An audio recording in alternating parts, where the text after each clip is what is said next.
So, title of the meeting, lobbying, is it good or bad? And what can we hopefully do about it? And what are some ways to improve this, which Garrett is going to go through? I'm going to kind of go through the landscape and the history of influence, and then hopefully touch a little bit about on what lobbying is today and some problems and some outcomes of it. So I'll go through a brief history of influence throughout different time periods, people's perception of lobbying, because that's very important. We kind of got hints of that already. There's a spoiler alert, it's considered bribery by a lot of people, or legalized bribery. What lobbying looks like functionally and how it actually works today. Lobby outcomes and a few historical examples, big, beautiful bills, and why that's, I'll go into why that's relevant later on. And kind of an uncertainty map, things that I'm uncertain about, open questions I have, and maybe that's just something to get the creative or mental juices flowing so we can have a good discussion. And I'll have an epistemic disclaimer where I say, hey, might be wrong about some stuff, and then I'll hand it out to Garrett. So first, a little bit about me. My name is Peter. I'm from Central New York. I have a lot of interests, which is probably a result of ADHD. You can see coffee in the corner here. That's one of my newer things that I've gone into is coffee brewing. I can't afford an espresso machine comfortably yet, but I want to get into that as well. I like sports. I recently got into aerial. I did martial arts before. This is me going on a trip to Thailand, where we went to train Muay Thai there, which is their martial art. And that's a random wax statue of Tom Cruise that they have. I thought it was worth a picture. I'm also a cat dad. I have a wife. I'm married happily. Love my wife. I'm new to political discussions, but I think it's valuable to enter this space because as all of you know, it really gets degraded a lot and it turns into kind of outrage and demonization, and that leads to real social problems. But I'm hoping if more people learn how to talk about this in a conductive way, in a beneficial way, that we can get real world solutions out of it, and we can bring back good faith discussions. And I'm trying to kind of develop a sense of what I know, what I don't know, and hopefully learn more as I go along. And the FTI has been a pretty good group for that so far. At least no one has called me a slur or a mean name here or something like in Discord groups. So usually it's a far better caliber of discussion than you typically find online. Thanks. You're welcome. So I'm going to go through, and I mapped out some basic kind of overviews and examples through ancient times, early states, empires, and different forms of governments like bureaucracies, authoritarianism, and democracies. And I'm hoping this gives us an idea of why is influence important and how is it different today than it was for, say, tribes of ancient humans. Let's start out with ancient times. When we were just tribes of primitive humans, we had communities, we had families, we crafted tools, we hunted, we built shelters, and decisions were, I don't want to say simpler, but they were made face-to-face in small groups. So there weren't an insane amount of people, like a country's worth, having opinions and trying to influence outcomes.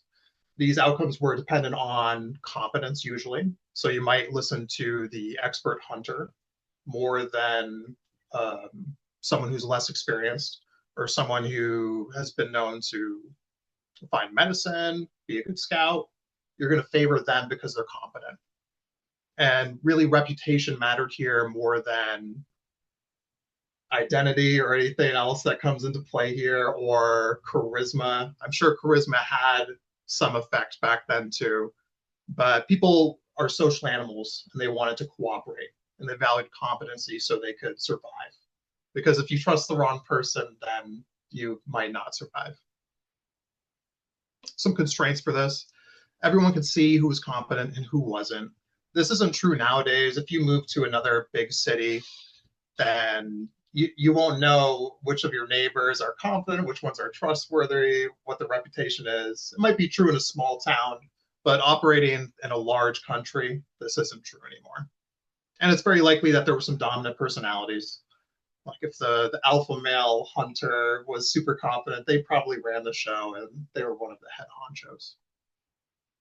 The core takeaway here is that influence was tied to trust and it was tied to survival. And there was kind of less factors playing into decision making. It was more about survival and trust. Early states, influence typically worked in a way that was bottom up, where people kind of capitulated to an authority. This was usually religious. I believe the Aztecs and the Egyptians, they all had this kind of divine authority system where that person had the final say.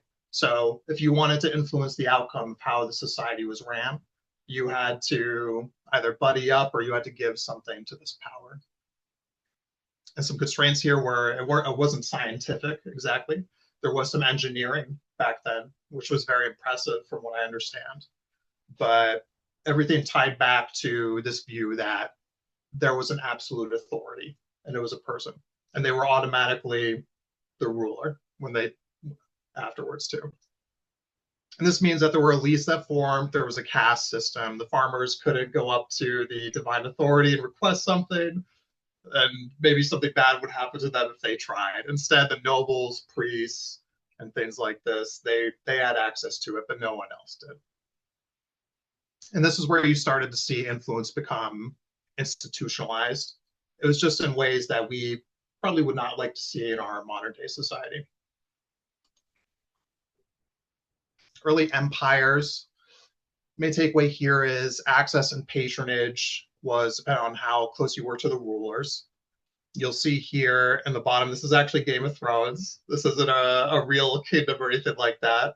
But if you've seen that show, you kind of know how this works out, where in some cases you'll have maybe people who are lower class will have a pathway to petition the people in charge. But for the most case, it's people who are elites, who are nobles, and they have relationships that are personal with the ruling party or the ruling authority. And that gets to drive policy. So you have problems with favoritism, there's corruption. Someone with a lot of resources or a lot of status might be able to implement a solution that's inferior to someone that maybe is a tradesperson would implement. So you're not actually getting the best solution or the best decision. It's more just based on your proximity to someone who's royalty. And it's often transactional too. Bureaucratic states, how influence typically worked was there was still a head honcho in charge, but they started to have formal procedures for getting experts. So you got credentialed, there were examinations, there was red tape, which everyone knows is a downside of bureaucracy, and you can get bogged down in rules. And you kind of have a council of experts that are vetted with this process, who then counsel someone who is in charge. But it doesn't really take too much to kind of assume that someone in power can just ignore the rules when they want to. So yes, they have a system for testing technical legitimacy, but that can always be bypassed by authority. But this is where you started to see some kind of procedure for actually getting someone who is technically savvy able to influence the government, which is important. And it's not driven by status purely. Authoritarian states, I put Putin here because I think that's a pretty salient example. If anyone wants to question that, feel free to. But this is an example that we see today. There's really one ruling power, and it's this person in Russia. And there's kind of informal relationships. There's family ties, security, factions. There's influence of factions. Like if a media company covers Putin in a bad light, then either subtly or overtly that company will suffer some kind of repercussion for doing that.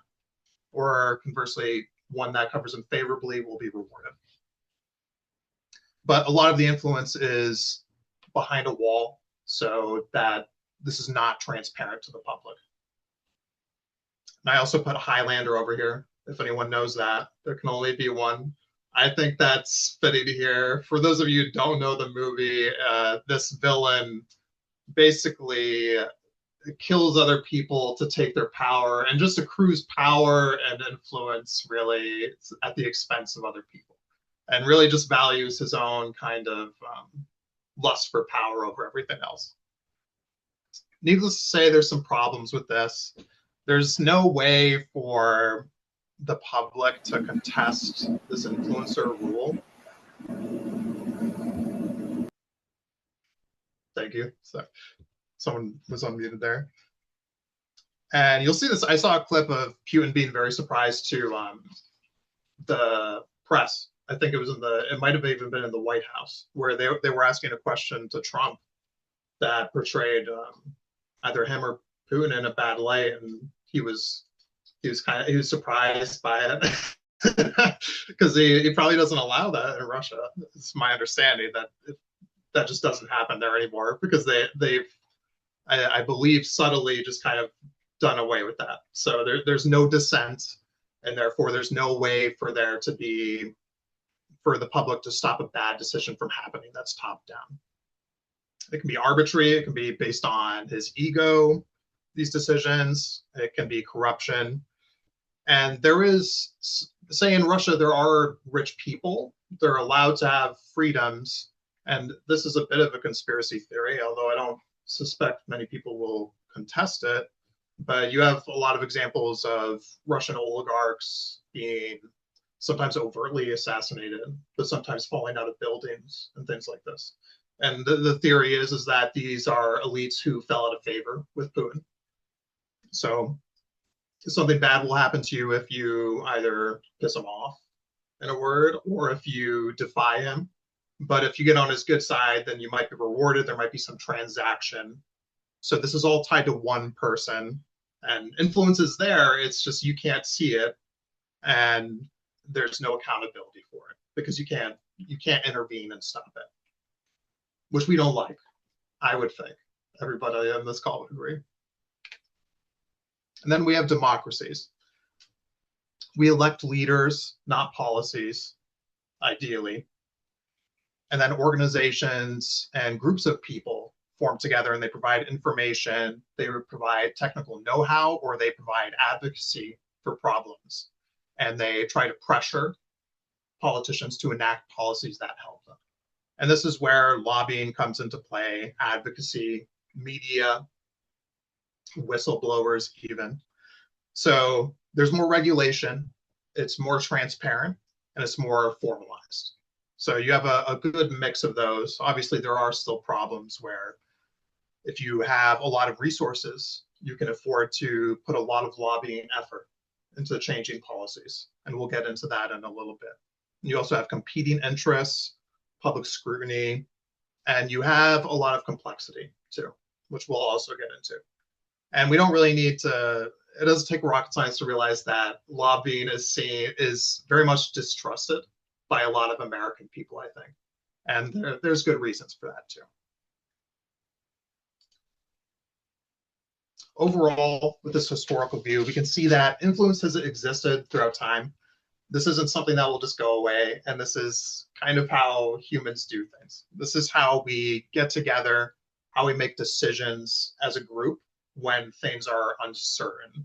And we try to come up with the best solution. And really, I think that in a word, that would be the best outcome of what lobbying should be, is even if we have a large, complex system, like the US government, we should be able to come together somehow and get the best solution and get our best people out there, or our best ideas out there to enact policies so that we all benefit.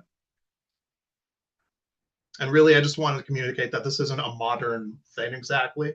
There's not exactly something we can go back to where we just trust each other implicitly or something like this. Unfortunately, I think the modern world is complicated. Technology now complicates it further. So the way we implement influence in our society and government is a lot more nuanced. But maybe someone will dispute that, and I'd like to hear that. Where are we today in the USA? This is just kind of an informal definition of what lobbying is. We went over this a little bit. It's an organized, repeated attempt by interested parties and groups of people to influence decision-making so that we can enact the best policy or a policy that solves a problem. Like if there's an advocacy group, they want to solve a problem for the group they represent. But this is what people think lobbying is. And this is really what I thought it was before I actually did some research here and started looking at things. You can see the gift giving to Trump. This has been widely covered and widely criticized. And really the perception is that a lobbyist comes in. These aren't lobbyists necessarily or registered lobbyists. But say like some foreign entity or some corporation hires lobbyists. They come in, they kind of scratch the president's back or the senator's back, and then they give them money under the table, and then they enact a policy that favors them. That is what the perception is now, which is in another word, legal bribery, basically. This is where I get a little verbose and where I just copied and pasted some stuff. And I'll read this and then I'll try and sum it up here. But this is a more official definition of what a lobbyist is. And that is seeking to influence government action through written or oral communication. What actions constitute lobbying and exceptions to those definitions vary by state. And that's pretty important, that the definition of those varies by state, which means not everyone has the same definition of what a lobbying action is in each state. But the definition often includes lobbying on behalf of another for compensation, meaning an individual is required to register as a lobbyist only after receiving a certain amount of payment for their activities. So ideally, you would hire an expert, and that expert would go and they would try and make their case, and they would try and either convince the official or present data showing that they know about this and that they're worth listening to enact policy. If an individual qualifies as a lobbyist or an activity counts as lobbying, a host of laws may come into effect. Registration requirements, disclosure agreements, gift restrictions, and more may depend on the definitions of lobbying and lobbyist. And the big takeaway there is that the definition of these activities vary state by state, and that once you become a lobbyist, you are subject to a lot of regulations and a lot of laws. Some common outcomes of lobbying. Well, we have the proper use, and that's really what I outlined, where decision makers don't have expertise. So the actual experts come together as a group, they put forward a lobbyist, and then that gives the decision maker kind of the knowledge to rest on to enact good policy. And then the government implements the best solution, really. And that's what benefits all of us. Because you don't want the Walmart cashier deciding how we handle the semiconductor market or how we handle climate change. You want scientists, you want groups of people who met with this and talked about this. You want, in a word, the best hunter to be the one that you send out to get food for the tribe. Competitive use. This is when multiple interests engage, most likely over a period of time, and there's no winner to this. So they're trying to exert influence on the government, but no one dominates. So there's negotiations, which is not necessarily a bad thing, but it could be something, and we'll look at some historical examples where there's a party that's doing something wrong and someone's trying to stop them, and they're having this kind of influence battle, and you can't fully stop them, and instead you have to capitulate. We have breakdown, we have complex policy, and we'll go into how bills tie into that.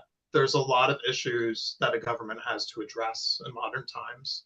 We don't just, if we compare this to ancient humans, we don't have to deal with just shelter, food, family and all this. We have a ton of different issues. We have privacy, we have foreign governments and all this. There's a lot to know. And so you need a lot of different experts, and you need some mechanism for them to provide their influence to the government. Understaffing in the government would affect that too. Or you might over rely on experts, or even supposed experts, and then you might implement the wrong solution. And we have abuse. That's, in a word, people with a lot of money and a lot of power funding lobbyists and being able to exert power and influence that otherwise, say, grassroots groups of people could not. We have some examples of proper use here, and I'm not an expert on any of these, but we're going to briefly go over them. So we have ada.gov, and this is where, say, an advocacy group is able to identify an issue, either about disabilities or patient advocacy, and they're able to present a case to the government that enacts policy change that benefits the group of people that they represent. We have competitive use, where I believe the example that stood out here was labor versus business. So probably the classic example there is labor unions versus business interests vying for each other and trying to generate influence in the government. We also have issues where the complexity of the policies and the complexity of all the factors that influence the outcome is too vast for a politician to know fully, so they just rely on external parties to make this decision, essentially. And that obviously the government is the one making the decision, but it's just an over-reliance and an offloading of kind of critical thinking or technical know-how onto, say, tech companies, finance, banks, and all this. And we also have capture. And this is really the one that's the most common sense, where if the tobacco companies lobby for a long period of time, or they even have kind of preemptive lobbying to prevent, say, research into the effects of cigarettes or how it might affect health, then that's a party that's exerting a lot of influence with the money they have to stop a good outcome from happening. This is where big, beautiful bills come into play.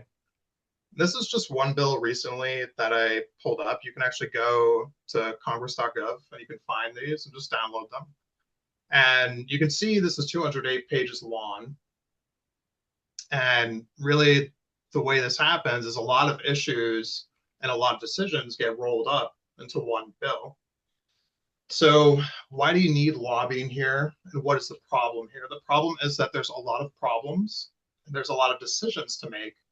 So how do you expect an elected representative to know about all of these? You can't really know about everything and be omniscient and have a solution for everything. This is where you need experts and you need technical expertise to come into the government, and you need to allow that influence to affect you or to at least be briefed on it.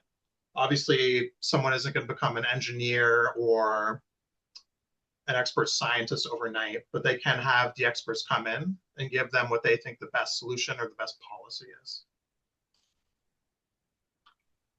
I'm just going to read this briefly. Citing one, and this is from Investopedia, citing once again over 10,000 bills presented to Congress over a 2-year period. Understand that this is simply one example of government being tasked with a tremendous amount of legislative material. It is very easy to appreciate that no one person in the government can be an expert in everything. Therefore, you need experts to come in and influence you and influence your decision making. Lobbying helps to cover any gaps in knowledge. With each issue brought to legislative attention, lobbyists present research and facts about their issues and then try to persuade the government into action. So that's what the mechanism should be. It's offloading some of this complex decision making onto experts, and lobbying is the mechanism by which they inject their influence into the decision. And another problem with this too is there's a bit here, but you can see that these two columns here are different. Enacted legislation, which means the policy or the solution passes. And then the same thing, including via incorporation. And what that means is that some of these solutions get rolled up into larger bills so that you have a lot of decisions getting passed and getting made at once and signed into law or policy and all this, which is where the criticism of big bills comes up, where why are we making a million decisions in one giant bill? But I'm not sure if there's a good solution to that, but it does exist kind of adjacently to this problem and how our government makes these decisions. And you can see a brief history here, and this is from Open Secrets, which I'll talk about later too. That's a very good website. But you can see this is these are bills here, and these are the number of clients that influenced it. So you can see there's a lot of different parts, and obviously this is the worst one, which probably comes as a surprise. That's very controversial. But you can see that there's a lot of different parties that are influencing these decisions, and then they all essentially get rolled up a lot of the time into giant piles of decisions. Some final notes here and some uncertainties to consider. And these are really just questions that I came up with and things that I'm not sure about. For example, how much influence is too much in the government, and where do you cap it? And how do you enable people who need to influence the government to do it? And how do you stop asymmetries coming into play where people with a lot of power and a lot of resources are able to use that to influence the government unfairly? I'm going to skip over this one because I don't really like this one anymore. But another one is transparency enough? Can people actually track all the changes in a complex system like this? For example, if I do research into one of those bills, am I going to understand all the nuances of everything? Or is that maybe something that we collectively need to look at and we need to maybe research together? I'm not sure. And is this system of lobbying a result of our society's complexity now and the complexity of the modern world? And really, I was asking, is this the way it needs to be? Because we have a lot of issues that we need to make decisions on, and there's a lot of issues that the government needs to consider. And I would like to look at more data and see if there's maybe even just blatant examples of power and money being used to influence and to lobby the government.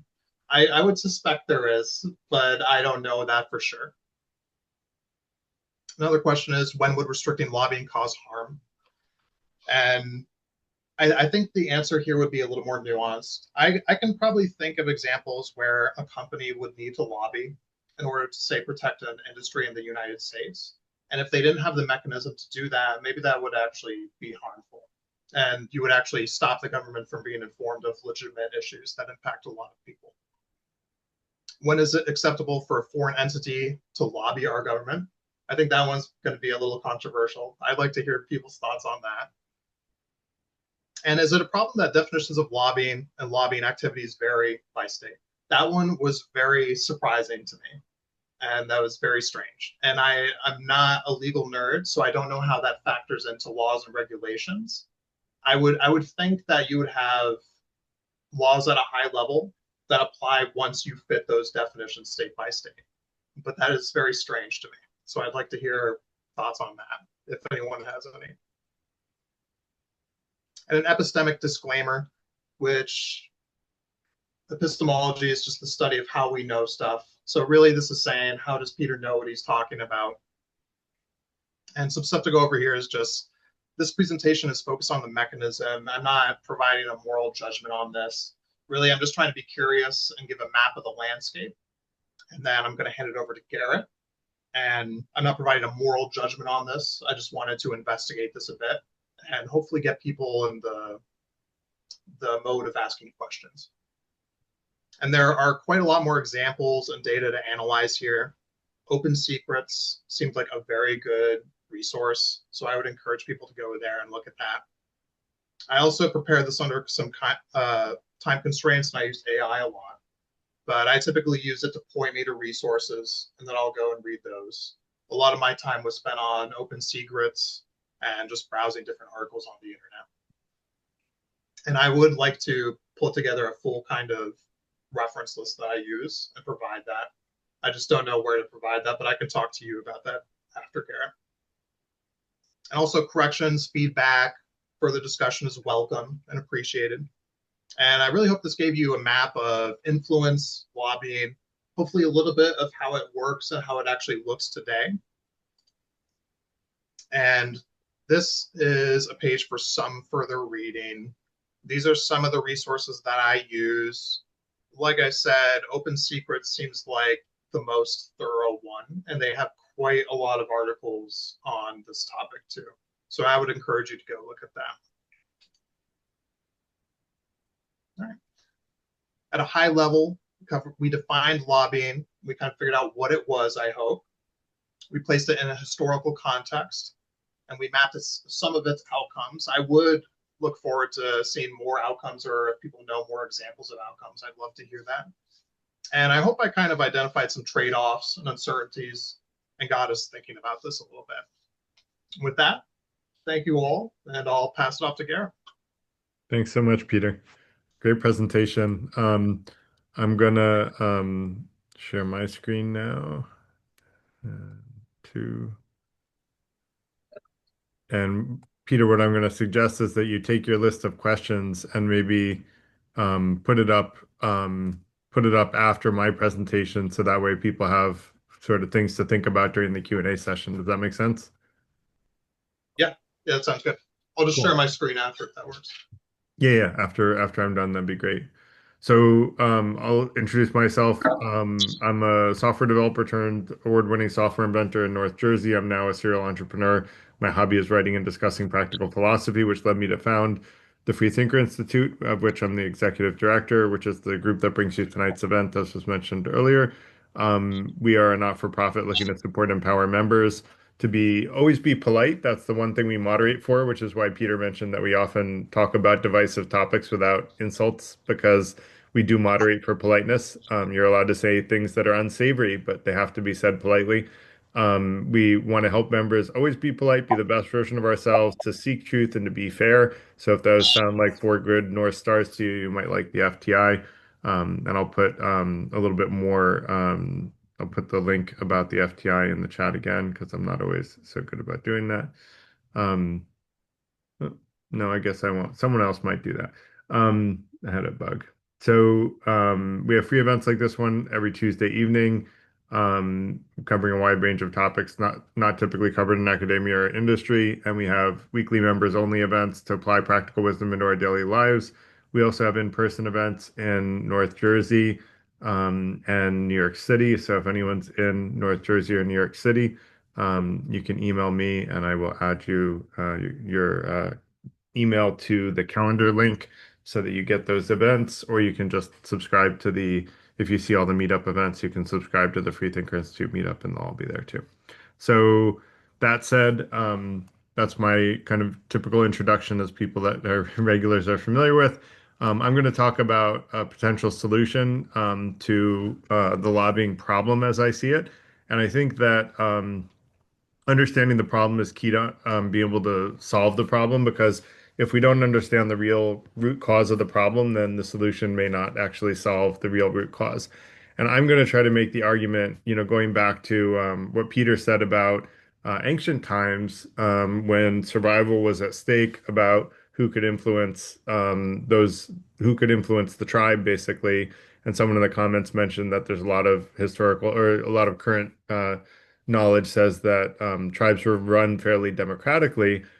That's because, if you don't give everybody a voice, then you could make a decision that threatens the survival of the whole tribe. So, but there were probably still more and less influential people based on skill and merit, which was very much more transparent. And I think what's that transparency is what I see as missing in today's lobbying solution. I think transparency is the real big, hairy problem in this situation. I think you know influence when you can't see what a lobbyist does and how they influence the bills, then the people who are bad actors don't face consequences. The good actors get lumped in with the worst. Oh, you're a lobbyist, you must be a horrible human being. But I'm sure, are lobbyists out there with really good intentions that are trying to help society with the rules that they're trying to get implemented into law. Um, and I like to say the only generalization that's generally safe to make is that generalizations are generally unsafe to make. So you can't lump all lobbyists together. But I think with transparency, you can say which lobbyists are actually helping influence legislation in a positive way and which ones are not, and who are the people that are hiring those lobbyists, so you know which organizations are creating lobbying that will help society overall. And so today's system is basically talking about the process of lobbying, not about visibility. So let me try to make a quick argument of why I don't think money is the problem. Money comes from people who either have a very large set of people who believe in them so much that they've donated money for the case of like human rights organizations, environmental protection organizations, etc., or they come from people who are really good at commerce and business. And as Peter kind of alluded to, you don't want to start implementing laws that break down the ability to efficiently perform business because then prices for everything go up and that hurts the economy as a whole. And it makes more people poor by having a poor business infrastructure. So, and it creates friction in the business community. So, basically, what I would say is that you want laws that actually are helpful for commerce, but also protect individual people in society. And I would argue that there are sort of two sets of rules, and these are part of the FTI's common values, the six intentions. The first of which is that we should prevent significant unnecessary harm from happening to anyone. And then the second is that we should increase happiness and decrease harm for the people we can influence.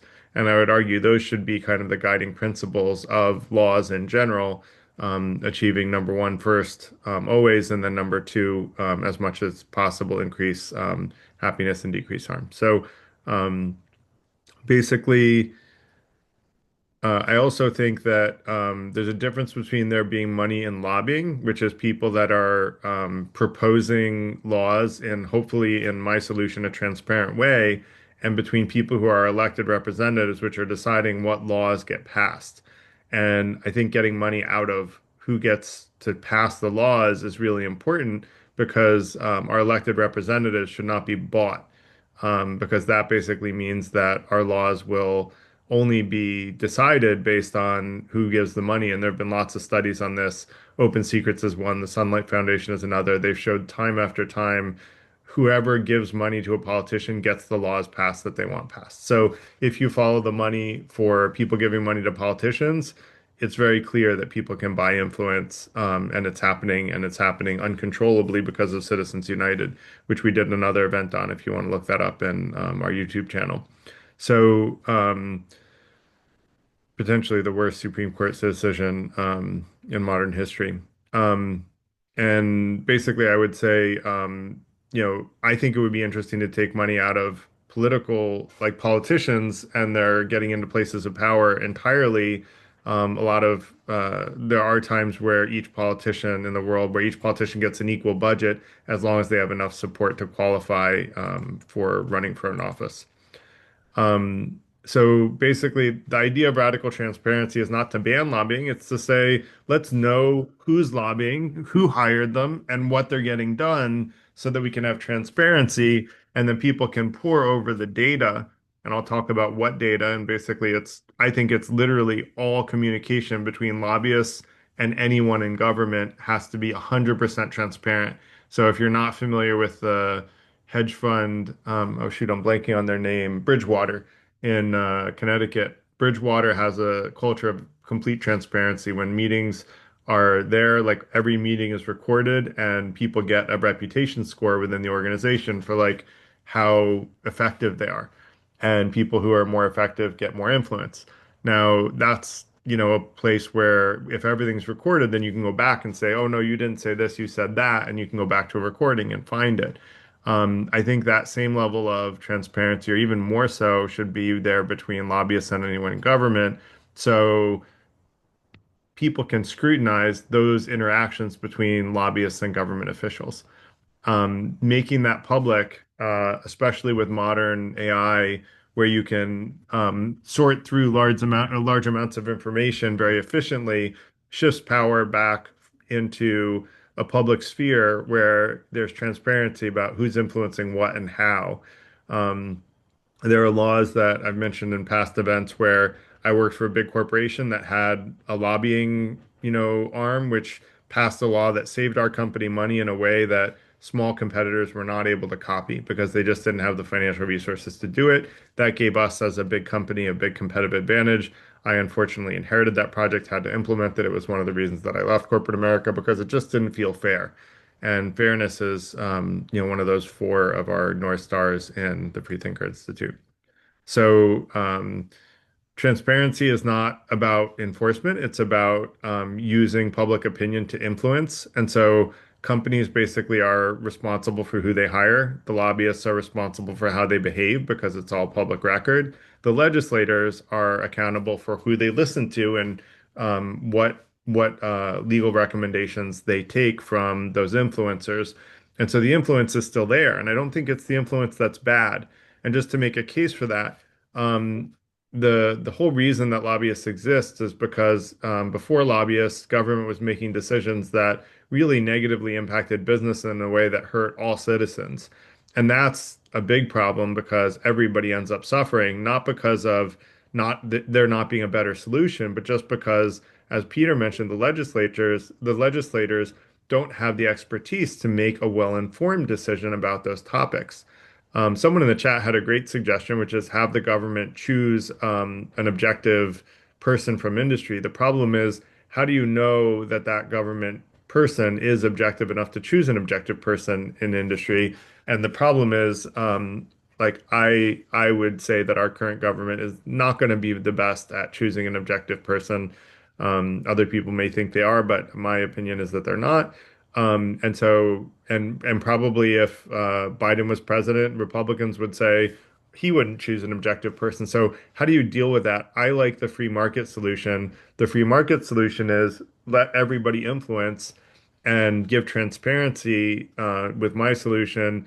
And when you let everybody influence and you give transparency, you can vote people out of office if they don't do what you want, and you have enough people with your opinions. So that's really the answer is that consumers can boycott the companies. If a company tries to lobby for a law like the one I mentioned that gave that big company a competitive advantage over small and mid-sized companies, people can boycott the big company, and I think they should. There should be a punishment, a social punishment for doing something unethical. Investors can say, we don't want to invest in this company anymore. We're going to take our money out of that company. The stock drops like a rock, and the company goes bankrupt and ends up having to sell off its assets because they were unethical and there was transparency that helped everyone see that they were being unethical. Partners can disengage. And so, business partners of a company may say, look, we're not going to work with you anymore because you did this, horrible bill in lobbying. So that's using market forces rather than, to sort of and it's using market forces to influence the positive decision. It does require an educated populace, and it requires people that are scrutinizing whether or not the right and wrong thing is being done. We have five super ambitious goals in the FTI. If you look at our Google Doc, they're listed there right at the top and center, front and center. And one of them is oh shoot, one of them is to shoot, I lost my spot. So either way, basically the companies will pressure lobbyists to behave or replace the lobbyists. So bad lobbying becomes bad for business. So next, transparency protects good lobbying. So if you have experts, NGOs, patient groups, industry specialists, they all benefit because they have the credibility to make good decisions. They make arguments that are merit-based, and when they make those good arguments and they have a positive impact on society, they get a positive reputation, as do the people that hired them. Um, the only people that are harmed by radical transparency are those that rely on secrecy and are basically trying to do backroom deals to get what they want. And I like to I say this to my kids all the time, is it more important to want what you want, or is it more important to want what's fair? And the problem with lobbyists today is they want what they want. They want what the person that hires them wants, even if it's not fair. And that's the real problem with lobbying. And if you create radical transparency, people can no longer want what's unfair, or they're going to be punished so much more than if they simply wanted what was fair in the first place. And so, and that does require an educated population. Oh, now I remember what I was going to say. One of our five big ambitious goals is to help every person in the world make the modern USD equivalent of $100,000 a year in an average US city in purchasing power parity, which means like how much you can buy for the amount of money. So that means you're not worried about money, basically. Now, if we were to have that, you could have people who say, look, my job is going to be to scrutinize what the lobbyists do. And there's a job where someone's getting paid six figures to scrutinize what lobbyists are doing what, and then make that transparent to society as a whole so that there's a whole business that's being run, or a not-for-profit, more likely, that's being run to create transparency about who are the good lobbyists and who are the bad. And I know a bunch of people that would probably love to do that in society and get paid six figures to do it. Today, they would get paid peanuts because that type of thing is generally not valued as much as being the lobbyist who has the influence. I personally think as society, we should be valuing both of those equally, or very similarly. So democracies assume that there are competing interests and that there's organized persuasion. The key thing that a democracy has that makes all this work is that you can vote out of office the politicians who use the unethical rules put forward by lobbyists. As long as you know who put forward those unethical rules and who the politician was that approved them and put them into law, you can vote those people out of office and you can boycott the companies that did it. So there's enough punishment that just the threat of punishment, I believe, would drastically improve or reduce the amount of corruption that happens in lobbying. So I think radical transparency is the solution. Um, and what's missing today is that it's the secrecy that's bad, not the money in lobbying. The money in politics, I think, is very bad, because then politicians will vote on the laws that get them the most money, especially when more money gives you a better chance at getting elected, which it does, even though, like I said, it doesn't always help you win, but it gives you a better chance of being elected. So next is this is basically going from, lobbying is corruption, which is the way that it's seen today, to lobbying is auditable, like you can auditable, so that you can audit like whether or not the lobbying that's being done is good lobbying or bad lobbying. And is there accountability for that influence? And that's where organizations can be brought up to create accountability for the good lobbying and the bad lobbying to feed the organizations that economically feed the organizations that are doing good lobbying and take influence away from the ones doing bad lobbying. So that reduces abuse and grows trust. So this basically aligns with human nature, in my opinion. I think we all have an inherent desire to be fair. I think people are only unfair when they think they can, quote unquote, get away with being unfair. And if you think that people can, I recommend watching our prior episode on karma. I don't think any of us get away with being unfair.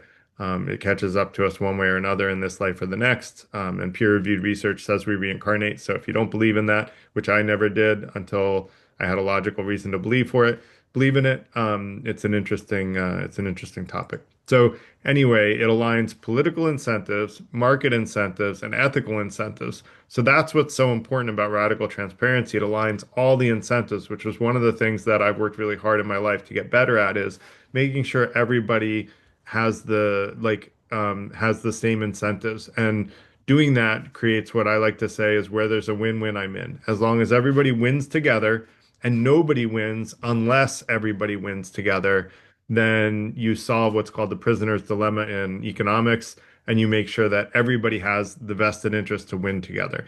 And so by aligning politics, market, and ethics, all aligned, radical transparency enables those to all be aligned. So now I'm gonna give it back. We're gonna go to the Q&A portion. I'm gonna let Peter share his screen, and I want to give a quick set of rules for the Q&A. Feel free to raise your hand if you have questions or comments. Every time you raise your hand, you get one question or comment at a time. After you ask that question or comment in less than 2 minutes, please, then anyone is allowed to respond to it. I will respond to people by default to make sure that someone is responding, and that people feel heard.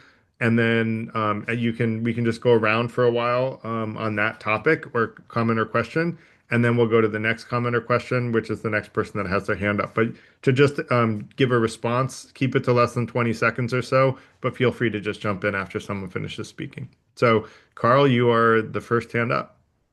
Oh, okay. Great lectures as usual, Peter and Garrett. So I agree with the influence part. I think like with anything, two-edged sword, right? You could be for good or for evil, as somebody mentioned. I do like the idea of radical transparency, but as I'm thinking about what is the purpose of bills? And it kind of connects with your FTI, right? Of unnecessary harm, right? Reducing suffering, doing good things, solving problems, and I do believe that a lot of people care about that. But to me, there's an even more radical solution. Probably will not happen, but it goes one step beyond the lobbying, if you think about the purpose of government, which is to solve problems and to make people happy or to care for the citizens. And even with transparency, I still think that there's one additional problem. And then there goes the radical part of it, which is what you need is to eliminate professional politicians. That's the radical part, in the sense of when you eliminate the professional politician, you eliminate elections, you eliminate lobbying, you eliminate voting for the wrong person, you eliminate people who come in maybe with good intentions and then get corrupted by the system, all the stuff, right? And you probably know where I'm getting at, right? Sortition. Sortition. Yeah, I know where you're going with Yeah. this. Which when I heard it for the first time, that was one of the things. It I would get it. completely radically take money out of the equation. It would totally get the wrong people voting to office. I mean, all the solutions that people have a problem with politics, sortition really solves that. Um, so so the only comment I'm going to make about the transparency is that just like with Citizens United, you can go around it, right? You can say, hey, this is cool, but under the table, here's the bad stuff, and we'll never know. Like we have to know.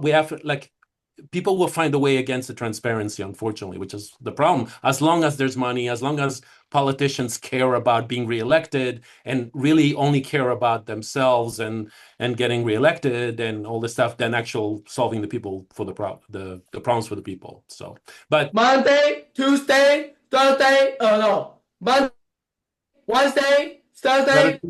it looks I like it got is. fucking. All right, let's kick him out. Thanks, Kai. I think that Yeah, was no really problem. thoughtful comment by Monday, Tuesday. Oh, wait, no, I mean thoughtful comment by you, Carl. Um, so Monday, Tuesday, Wednesday was not so thoughtful. So I do think that those two rules, like prevent significant unnecessary harm and increase happiness and decrease harm, should really be the purpose of what government is trying to do for society. It's Yeah. not today. I think if we use those as guiding principles, we would be way better off than we are today. The problem with sortition is that you eliminate the ability to vote out of office someone who doesn't vote in good laws. And I agree, sortition is probably going to work better than today's system because, we're not doing a great job electing good leaders. But I think what we should be doing instead of saying let's just choose people randomly is let's get better at how we elect people. Let's think, and maybe this is another event for another day, is like, what should we be electing people on? Actually, we did do an event on that. I had one on like how you can, the ethical way to achieve, to gain and maintain power in the modern world. And so for anyone interested in that, go check that out. That's what I think we should be, that kind of a guideline for how I think we should be choosing politicians. So I think if we did it that way instead of the way we're doing today, which believe it or not, how good someone's hair looks is like a better predictor of president than almost anything else. Really, like, is that really the state that we're in, people? Yeah, Like, right, aesthetics is how we're going to choose the world leader. right. So And yeah, we also know from statistics that whoever spends the most money on a campaign usually wins. it's more often, not Really always, money. but more often. Yeah. Yeah. And we've also said that people are allowed to give unlimited amounts of money to people running for office. And somehow, yeah, but anyway, that's another story. And we did one on Citizens United, so go check that out. It's a very bad thing, and there's no logical defense for it that I've heard. But yeah, anyone have other comments on Carl's point? All right, then. Oh, I would someone. ask what that is. Can we get an overview of what sortition is? If I'm saying it right, because Oh, I yes. don't know what that Go is. ahead, Carl. Yeah, the easiest way that I got it, like to kind of explain to a 5-year-old kind of thing, to really understand it, is to compare it. It parallels greatly with the jury system in trials, right? Like juries are average people. They have a duty, right? They have to do it. Um, if they're not qualified, they get kicked out of it. But those who are qualified, it's a pool. They do get experts, right, to make their decisions. So that's the lobbying right there, except that everybody who's there have that purpose. They rise to the occasion to do something and to, vote somebody guilty or not guilty. In this case, would be to solve a problem, but it would be literally the, government of the people, for the people, by the people, with no other agendas, rather, other than it will be truly representative. And the only agenda people would have would be to solve problems. It wouldn't be like, oh, I need to get elected, I need to get voted, I need to spend money. All this stuff is out of the equation. So if you compare it to the jury system, of course, the number one question that people have is that, oh, what if you get morons? But even in juries, you people elect a foreman. It's pretty organized. You probably would have to be trained in like civics and history and all that stuff just to be part of it. Maybe it could be voluntary to be in that pool. I'm sure if anybody said, "Hey, would you like to be a politician for a year and really solve problems?" How many people would rise to the occasion? I think a lot more than we think. But yeah, Who would select these jury members? They'd how be do we select? random. Yeah, how do we select juries now? They're random. Yeah. Sortition They're basically means you randomly select someone. They are allowed to opt out if they want to opt out. So that's the uh, really simple thing is they're randomly selected. They can opt out if they want to opt out, and if they opt out, you select someone else randomly. But juries are already being tampered with, and there's professional organizers to get you a suitable jury. right. We would probably put guardrails into that as well. But our jury members are uh, before they're actually chosen, they were asked questions, right? And if they Yeah. answer certain questions in a prejudicial way, then they could be denied. Sure, sure. But then you Uh, would have to think what would be the agenda. So imagine, okay, so in a jury, you're there for a day or for a week or sometimes months. In this case, you would be, okay, you agreed to be, to go to Washington for, let's say, a year, and you get paid. And that's your duty. You rise to the occasion. And so I I think I know, think but aren't they asked questions like, uh, do you think that a black person is, do you have prejudice about black people, let's say, for example?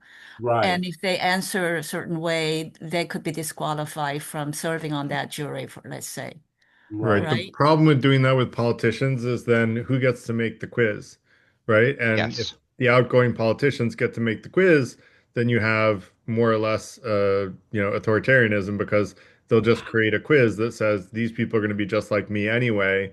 So, there's a lot of problems with sortition, in my opinion. I know Carl loves it, and Carl and I Yeah, no, disagree on this I'm, one, I'm but aware of I'm aware of some of the negatives, but the negatives could yeah, be worked around. If yeah, anybody has seen 12 Angry Men, the movie with Henry Fonda, classic movie, the jury doesn't have to be, quote, a perfect human being.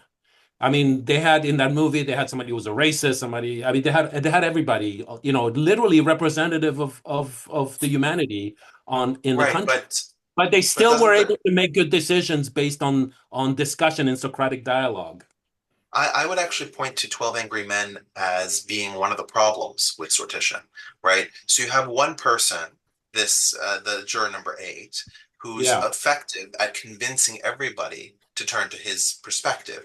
And if we're actually looking at it from a court perspective, he introduces material that juries Mhm. should not be considering. Now, I know that that's not what the way the playwright intended it to be written, but he Right. asks them he brings a knife, for example, to the jury room to compare it with the knife that was used at the crime scene.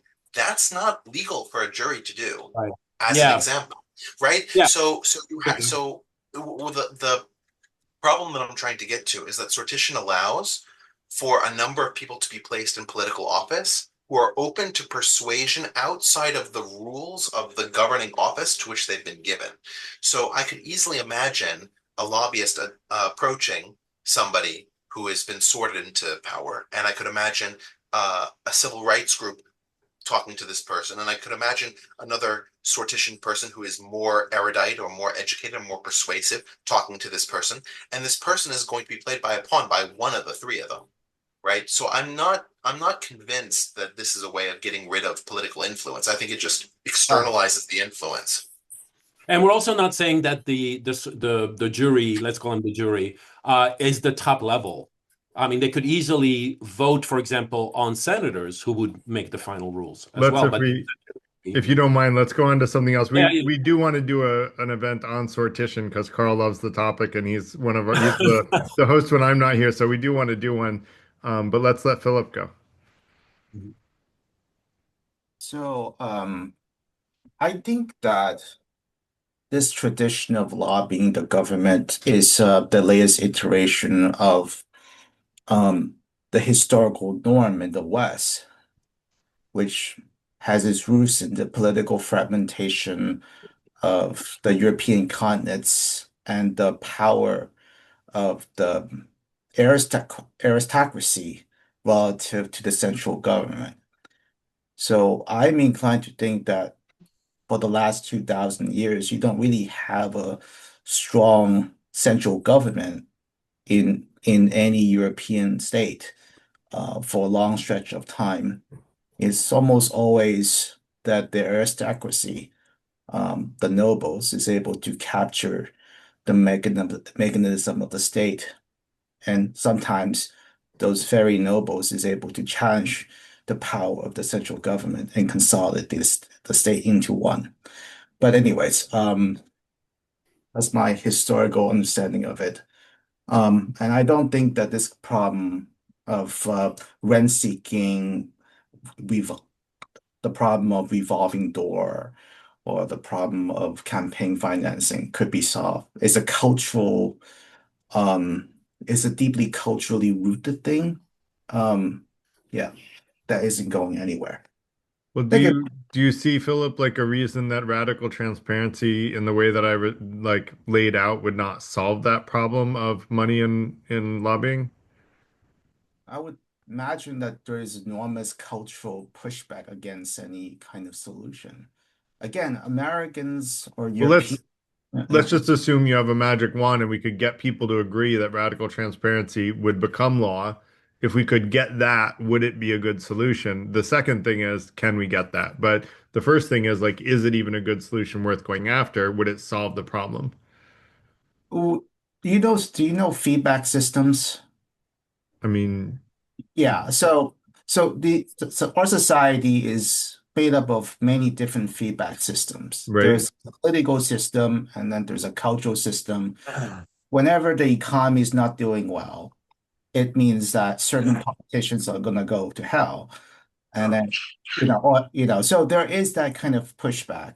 I'm Mhm. saying that any solution, even though it looks great on paper, culturally speaking, the West does not have the capability to shift it to a new to a new equilibrium.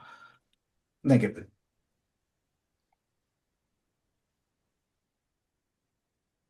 Okay, I don't know whether or not you were saying yes, radical transparency would work or not. You're saying that if it I think happened, that. you think that people would shift in another way that makes it no Oh, longer yeah, a yeah, solution? yeah. Well, I would say that, yeah, rather go like being very super transparent about where the money is coming from, right? I think that this would not. Think that there would be an enormous amount of pushback by the aristocracy, Of course.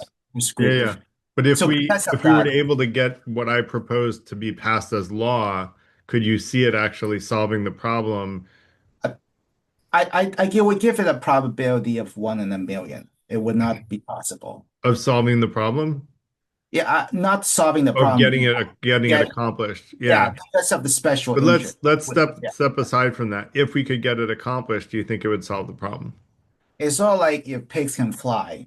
I don't need to Well, tell that. no, I mean, like, if we as a population decided this is something that was important to us, we can elect representatives that use this as part of their,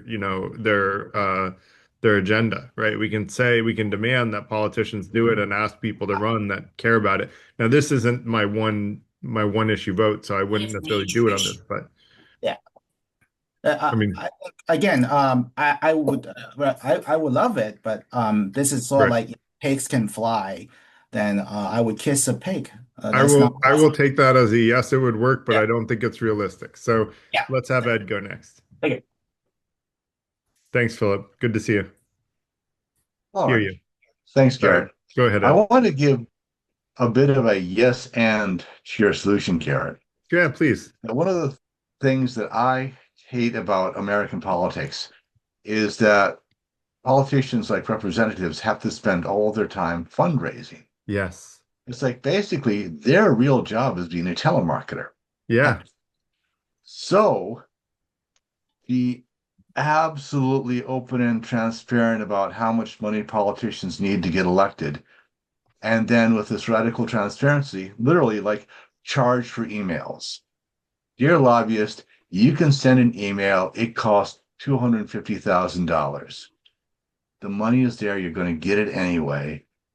That means the goal here is to give representatives the time to be representatives, the time to actually talk to their constituents and the people who don't have money, and the time to actually research issues for a second so they're not completely dependent on what a lobbyist tells them to do. So, wait, are you suggesting that the politician should sell the mailing list of the population to the Well, like lobbyists? literally, like, okay, we're tracking all lobbyist contacts.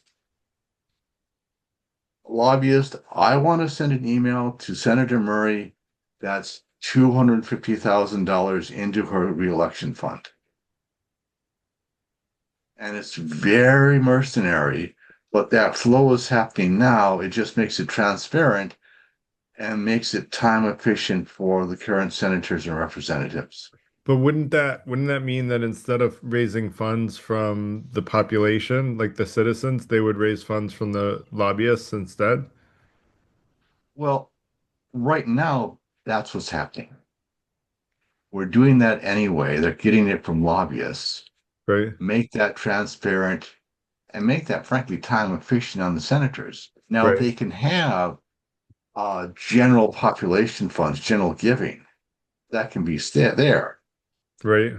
But it's a matter of freeing up people's time to be actual representatives and senators. I agree with you that we should free up, representatives' time, but I would maybe do it a little differently, and I would ban all gifts to representatives and just say, look, as a representative, you get this bucket of money when you're running. You have $1 million budget, and here it's handed to you as tax money. Use it and use it to the best of your ability, and then let everyone run. No one has to raise money anymore. And then they can focus on just doing their job well. And then all they have to do when they have that $1 million is communicate that they did their job well. Mm-hmm.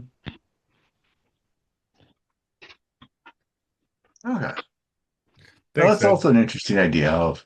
Yeah, well, this is what that these events are about, batting things back Yeah. and forth. And other people, feel free to speak, jump in. Like I'm answering because I want people to feel heard, but everyone's welcome to Okay, jump then, in. I just have a question Garrett, a question for Ed or Garrett. Isn't that campaign finance reform that John McCain wanted to work on to get money No. at re-elections? Or I don't know the answer. I was just wondering if that idea was campaign finance reform. Was that what it's about? Oh, To That's a allow broad category. I don't know if McCain was asking for that, but I'm fact checking it. Let's let Richard go real quick. Yeah, no, he didn't advocate for replacing donations with tax-funded campaigns.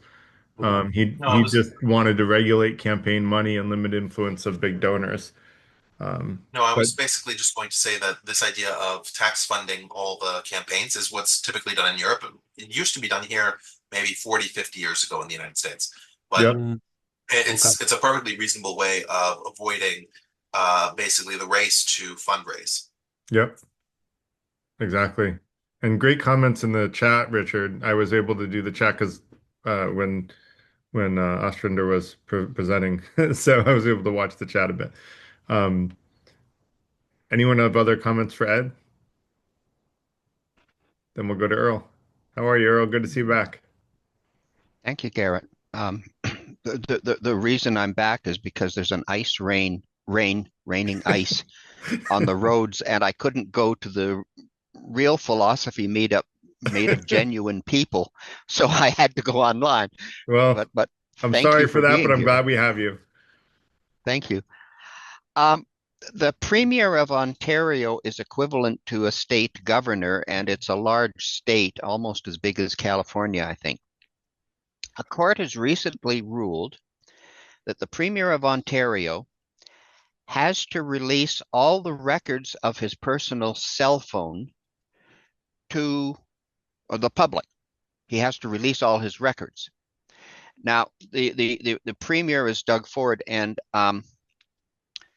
he's essentially a very honest man, but he's also a right wing, and everybody conservative, and everybody accuses of him being corrupt, and everything he does is corrupt. And let's say he is corrupt. His personal cell phone is what he uses for his personal business. If he wants to talk to his wife about what they're going to do this evening, and he also publishes his personal cell phone number to any bloody citizen who wants to phone him, and he gets thousands of harassing phone calls. But he puts up with all this because I can actually phone the guy and talk to him, and he actually knows me. Wow. But that's another issue. If he's and he is appealing the ruling, of course, for the simple reason that maybe he has a girlfriend and he wants to talk to his girlfriend. Does he have to publish his personal cell phone business? And the issue is, where do you draw the line?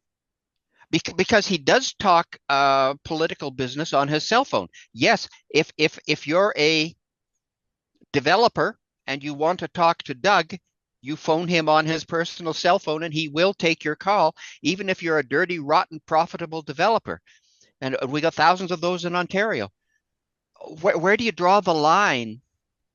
I missed that part of your thing between lobbying and legitimately talking Yeah. to a constituent. So I did say that, but I'm sorry it wasn't clear. So essentially, when the lobbyist is talking with any member of government, that's what should be radically transparent, not with another individual. By the way, my understanding from some friends that are French is like if someone is a French politician and they have a girlfriend, that's just kind of accepted and normal in society. Now, I don't think that's right necessarily, unless it was an open marriage, but like I think different societies will accept different things on personal speech, but I thought about that, Earl, and I don't think that people should have to divulge like every conversation with every person. That's not fair. But when you're talking with someone who has influence in politics, that's what should be transparent. Does that make sense as a balance? Well, the thing is, how, who, and how he received a phone call from a certain phone number on a certain date. Who Hmm. and how decides whether that was a personal call, a legitimate call from a constituent who has a problem, or a call from a real estate developer who wants him to redefine a piece of land that's going to be worth $1 billion. Yeah, I don't know if it's true in Canada, but in the US, in order to get a phone number, I'm pretty sure you have to give an ID. And so people know every ID associated with each phone number. That's a Jane is shaking his head. Maybe that's not true. I'm pretty sure when I Oh, thought I sure had it to is. give Yeah. I mean, all I know is that most phone number, if it's not true now, you could make it true for members of government to say, if you're a member of government that has influence, you have to have a registered phone number. And that list of registered people is what would show up in the communications.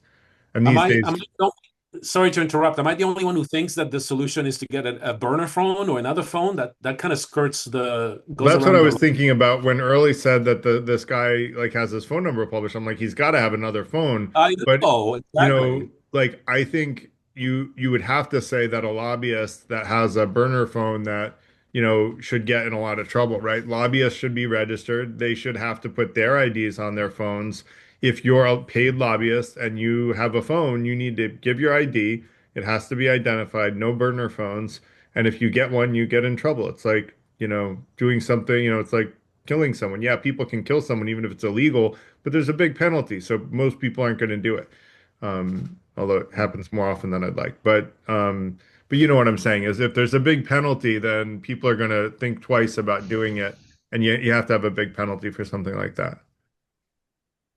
I also think there's a separate issue there that's just like kind of another issue entirely, which is like how do you detect when people break the law? Essentially, it's like a balance between privacy and freedom. 'Cause, yeah, let's say how about we monitor the financial transactions or something of every lobbyist? Well, that's a little too far. Maybe people would agree. But there's always going to be some capacity to do the wrong thing. Yeah, So, people can and always do something there's wrong, never going to right? be a system. The point Yeah. is we want to get them in trouble if they do something wrong. So we want transparency so that if someone does something that's unethical, they get in trouble, right? And if there's a enough of a stick, if someone does something wrong and people's incentives, it's really all about aligning incentives. If your incentive is to like do the right thing and you're going to live very happily and you're going to, be appreciated and people are going to like you, then great. Then you're going to be much more likely to do the right thing. And the truth is that if we can Yeah. teach people that over $100,000 USD a year, more money isn't what's going to make you happier.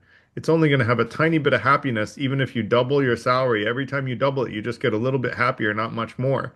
And doubling goes up. Well, it's a lot of money to double a couple of times. So, like if we can teach people that and say, look, money is not what's going to make you happier. What's going to make you happier is doing the right thing, feeling good about it, being able to sleep at night, treating other people well, and doing things that will make you appreciated by society.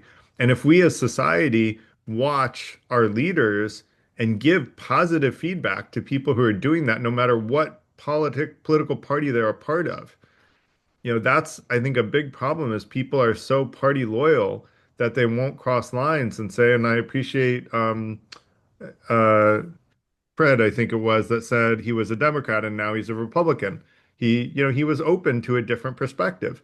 Now, while I think he chose to move in the wrong direction, that's another story for another day. I appreciate that he had an open mind and was thinking about like supporting what he believes is right based on his own critical thinking skills. And I ultimately that's part of what the FTI is all about is honing our critical thinking skills so that all of us can rely on our own critical thinking to make our decisions and keeping an open mind to those other ideas that might get us closer to truth and fairness. Sorry, I digress, but there were no hands up, so I went on a little longer. So Yeah, we could have a free-flowing dialogue, we which can.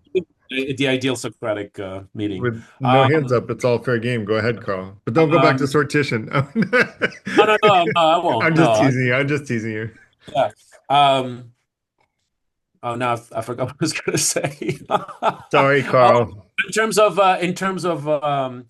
yeah, it's kind of like I mean, there's this quote by Martin Luther King who said like we should elect leaders who care more about the people than their own ego or power or Yes, whatever, something like that. So it sounds like I mean we just need to self-actualize people from the beginning, like educate for ethics and philosophy and psychology from kindergarten on, so they absolutely. get at least good human beings who then would naturally want to become politicians, or solve the problems of the world naturally without any ego issues.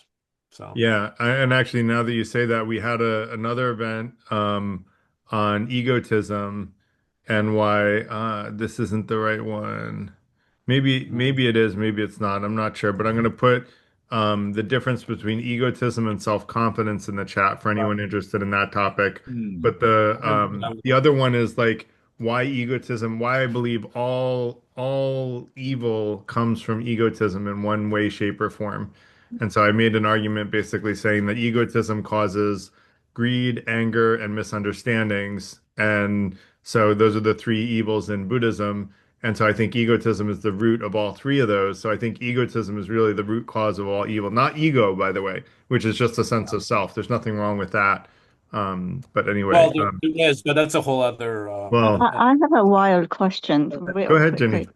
Yeah. Is there, I mean, throughout the world, is there a leader, president, whatever, who actually thinks about their citizens more than themselves, their ego? Is there such a thing? Is there such a leader out there somewhere in the world right now? I Top mean, of I don't my think there is one in the head, United States, but the king of Bhutan, I believe, oh, who Bhutan. changed, Okay. the happiness thing instead of the Hmm. GLP, I was going whatever. to say Lee Kuan Yew has Dalai been out of Lama? power for a Dalai Lama? while, but Lee Kuan Yew was perceived as being that way. Say that Okay. again. Lee Kuan Yew of Singapore was Okay. he was dictator for something like 35 years during during the 60s, 70s, 80s. He was perceived as being an enlightened despot. So it sort of fits the bill of what Jenny was asking Right. about. Okay. But I don't know of any ruler today who's perceived as being that Maybe the that prime minister of New influence. Zealand. Zelensky. Maybe the New Zealand prime minister, the woman. I think she seems every time. Jacinda? Every time I hear her interviewed, I feel like she has a really good heart and thinks about her citizens more than anything. I think you're talking about Jacinda Ardern. She was great. Like New Zealanders are pretty split on her. Okay. So she's much more famous outside of New Zealand in a I positive see. light than she is inside of New Zealand. Fair enough. I was gonna just finish off. Part one would be, self-actualized human beings in as politicians, but part two would be kind of like changing the system itself, because I'm recalling one of my favorite films, Mr. Smith Goes to Washington, where you have somebody who literally is somebody who really tries to do good, but then gets like in that corrupted system, and then it's a sad story. You know what I mean? So the two have to go together, I think. Go ahead, If Ed. Yeah, Ed, please go All ahead. right. All right. Although I did add another point about your solution, Garrett, that I wanted to challenge, Please. that we live in an age of information overload. Yeah, Just simply like, we do. if I want to know what to watch tonight, I don't pick three channels. I've got what's on Netflix, what's on Amazon, what's all this stuff. Right. And so having a massive information dump by itself is going to be very difficult to manage. Right. But to that point, I'm sorry, did you go No, and I'm ahead? thinking that you did say something about, well, we're getting things like AI Yeah. and better ways of sorting large amounts of information. So we could have organizations that will identify when something is going wrong. But right now we have an information overload of organizations that will create scandals and out of basically nothing. So having a rather radical transparency is a base, but we need a way of handling that information that's reliable. I agree 100%. And this is where, like, being able to take that information overload, distill it, and only take the most important parts, present them in an easily digestible way is part of what I think is missing in the world today. And I actually am going to be moving in the direction of trying to solve that problem in a collaborative super ambitious way, because those of you who know me know that I don't lack ambition, put it that way. And so what we're going to be doing is with starting I think in a week or maybe in 2 weeks or so, we're going to start doing group fact-finding sessions. Like instead of these presentations coming already done, we're actually going to fact find for the facts of the presentation on politically divisive topics with Trump supporters and non-Trump supporters, all pulling facts together and researching it together and fact checking each other and challenging each other, just like you're challenging me right now. And we're going to try to figure out how do we distill the truth from that set of facts and rules of inference. So I'm super excited about this. It's probably my most ambitious challenge yet. My listening to I understand Trump predict supporters was pretty tough, but this is like one of those intractable problems that I love. But I felt like I had a pretty good defensive free will. If I can do that, I should be able to try to help with this. And it won't I predict a civil war on Zoom for 2 hours. it Keep the won't be fire me, by the way. extinguishers at hand. Well, It won't Garrett, be me. It's going to be the guests that make the party, as I always like to say. It's the guests that make the party. So it's going to be all of you that make this work, and all of yeah, you that are Trump supporters, and all of you that are not Trump supporters, to follow the six intentions. The second of which I told you what the first was. The second is transparently share your beliefs with other people, but also listen to them with an open mind. And we all have yeah, to have a two-way street there. Transparently share and listen with an open mind.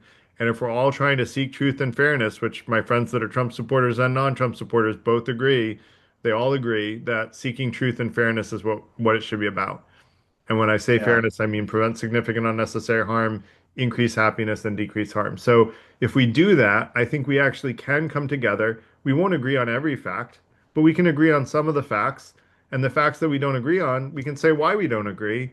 And hey, that puts us in a way better place than we're in today, where people just get angry at each other and don't even hear each other out. So let's try to do that. And what we'll do is we'll have week one will be the fact finding. And it might, quite frankly, take more than week one in the beginning, because it's going to take some time to like figure out the logistics, how to moderate. I'm going to need Carl and Kyle and other moderators to like help.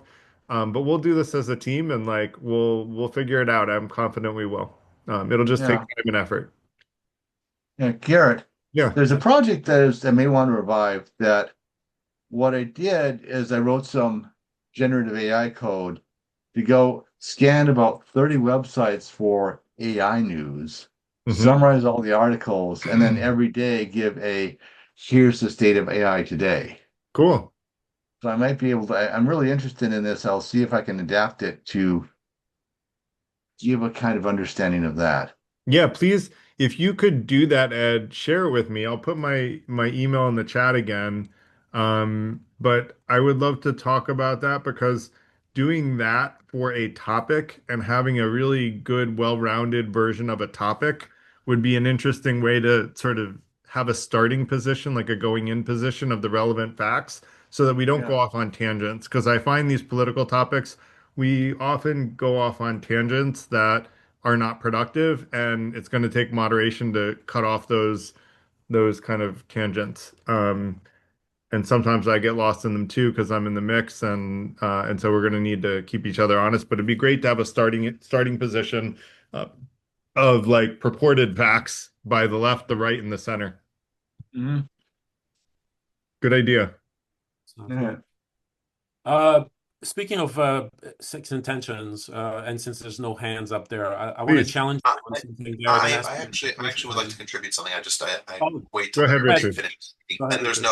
there's no hand thing. So I actually want to talk about one of the comments that I wrote that I brought up, and I think it's worth talking about, and I call it the asymmetry of caring, and it was something that was missing from the slides.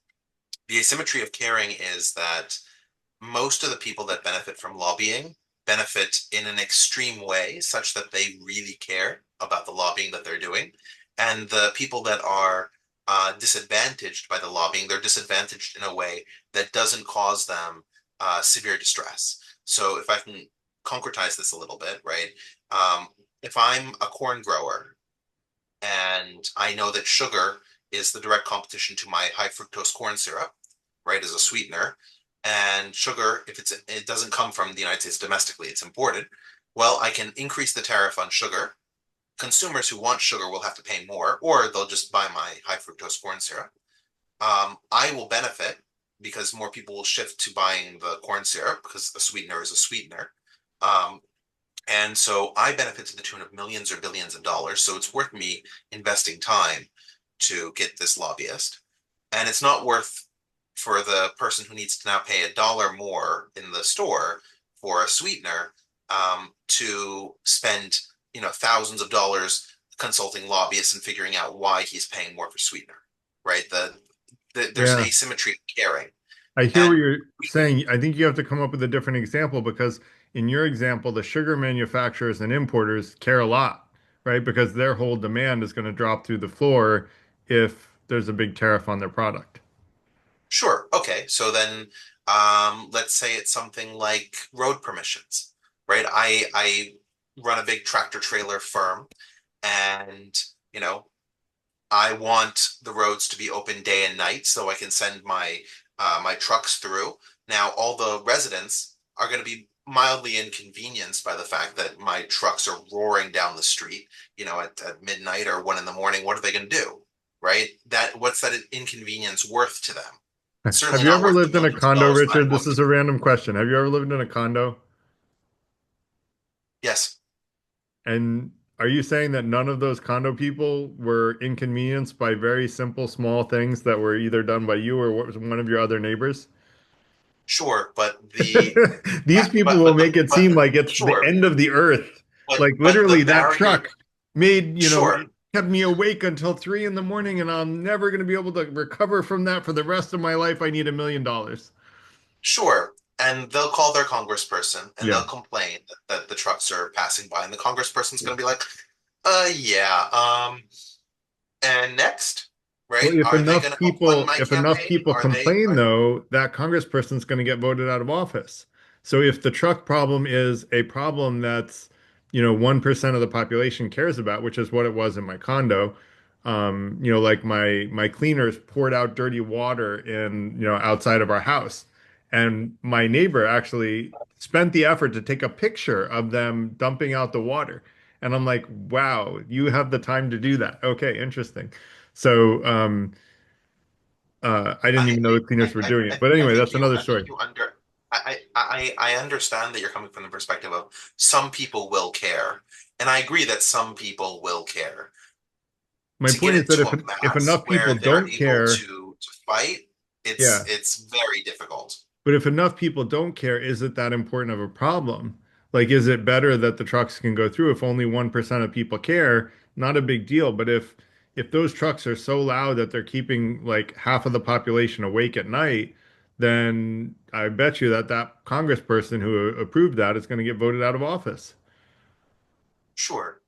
The only thing that I would say to that is, right, problems can be severe and damaging for a significant portion of the population, and either they don't have consciousness of the problem, right? Like, I think that most of you are unaware that there's a 400% tariff on sugar imported to the United States, and there has been, or between 350 and 400%. And it has been for roughly 60 years, right? Like, most people are unaware of that problem and why their sugar costs what it costs. So there's a consciousness issue, and then there's an actual adverse hurt issue. How much are you going to fight for it? Foreign importers generally don't fight because it's harder for them to lobby in the United States. But So are you saying that as a real example? Because when I looked up, absolutely. But is sugar really is sugar that expensive? I mean, a lot of people are trying to cut Yes. down on sugar, so I don't think it's a big Yeah, problem. no, So- like, look, if you go to a store and you buy sugar for like $2, you're not realizing that it should actually cost you about 75 cents, Mm. So right? what Like, is the the quota? tariff Because is it what looks like leads to that the price. tariff is very low if you're within quota, and it's very high if you're above quota. So I'm trying to look up what the quota is. I think the issue that Richard is raising is that a lot of things happen to us as consumers and individuals, and we don't know why it happens because we don't know what government is doing or Correct. not doing. Yes. And it's for the individual, it's death by 1,000 cuts. It Right. isn't that sugar is too expensive, potatoes are too expensive, mouthwash is too expensive, cars are too expensive. In Canada, we have an industrial carbon tax. You don't know what that does, but lately the price of everything has gone insane, and the individual doesn't know where to start. And I can't phone my friend Doug and say, reduce the tariff on sugar, because I didn't know that was where the problem was. Well put. I think that sort of captures one of the points that I was also making in the comments, which is that, right, and some of the other people have talked about it as well, is that you need somebody after we make everything transparent. Let's assume it's possible, right? After we make everything transparent, as Garrett suggested, then you need somebody who's going to sit there Yeah. and read through the meeting minutes. Now, AI Totally. will certainly help with that process. Yes. But you need somebody who's actually going to sit through and be like, oh, this is how my carbon tax is being applied, to use the example just given, or this is, why sugar is as expensive as it is, or this is why, for example, boats that come in the Jones. I don't know how many of you know about the Jones Act, which basically prevents ships that have been docked in one U.S. port from going to another U.S. port if they fly the flag of a foreign country. So if I have a ship from the Philippines and it arrives in Los Angeles, I can't then take that ship and send it to San Francisco. It needs to be disembarked and sent overland to San Francisco, or sent by a ship captained by Americans with an American flag, or it's a 280% tariff, effectively, in terms of the tax rate. So a lot of Americans don't know that. A lot of Americans don't understand why trucking is such, is facilitated by the Jones Act, and low cost goods are inflated in price because of the inefficient modes of transport. So it's just, there's so much information about how costs are passed down to the consumer that people just don't even know that they don't even know. Yeah. No, I agree with that. And that's why I was saying that what we need to get better at is data assimilation, organization, and raising up the things that are relevant to people when they're relevant. And people should be able, there should be a way of helping make people aware of the things that they want to care about. I don't think feel there's like good there's some systems for that irony today. here. I What's feel that? like there's some irony here, because that's like, on paper, that's like exactly what lobbying is supposed to solve. Yeah. So a government official can't know everything, so they have someone educated to come in Well, and show them the details of why it makes sense, But you're sort of right, Peter, but I would on say, paper, at least, yeah. yeah, on paper that's true. In practice, lobbying does something very Yeah. different. If my solution for radical transparency could be passed, which I think it's more likely to be passed than Philip thought, but that's TBD. I don't think it'll be easy, let's put it that way, but I still think it's doable. But if it were passed, then I think the next problem we have to solve is how do we like make people aware of the things that they want to be aware of, right? Make people aware of what matters to them. Yeah. The media is supposed to do that, and I know in Canada it doesn't. I'm in the Ontario Landowners Federation, and we know that the local county is spending a lot of money reducing carbon emissions because it's going to save the world if okay. So I was speaking to the mayor of Orangeville, one of the towns, the other day, and she said, "Well, the budget is coming up. If you think we're spending too much money, you can criticize the budget. Just tell us where." So we look at the budget, and it has so much money for the building department, so much money for the roads department, so much money for the administration department, and we don't know. We know that they're buying electric trucks, pickup trucks, which cost $30,000 more than the same pickup truck with a gasoline motor, and it's less efficient. But it doesn't say in the budget that this department is spending $30,000 extra for a truck, and that department is spending $30,000 extra for the the truck. The $30,000 per truck is buried in various different departments. And you can't criticize the budget because we don't know where all the wasteful money is being hidden. Right. Yeah, and I'm surprised to hear that you think that the electric car would cost more to operate than gas, because usually electric is cheaper, but that's a different story. It's a digression. But I think this is where the radical transparency can be used in other areas. I think that there should be radical budget transparency. I'm pretty sure that I looked up back once upon a time that the US government actually has the ability to look up the very detailed details of different aspects of the budget outside of like defense and stuff like that, where they consider it secret. Most of the budgets, you can look up a lot of details. I forget, like it was like USA Facts or something like that. There's some website where you can look up the details of the US budget.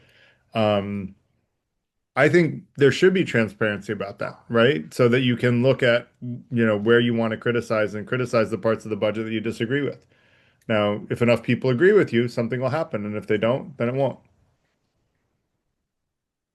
For I think transparency, that's what Doge wanted to do, right? Like that's they were promising transparency of all the fraud and all the waste yeah, that's they going promised it, and then they were unable to find the fraud because there just wasn't that At much of least it. But nominally what they yeah, promised. yeah.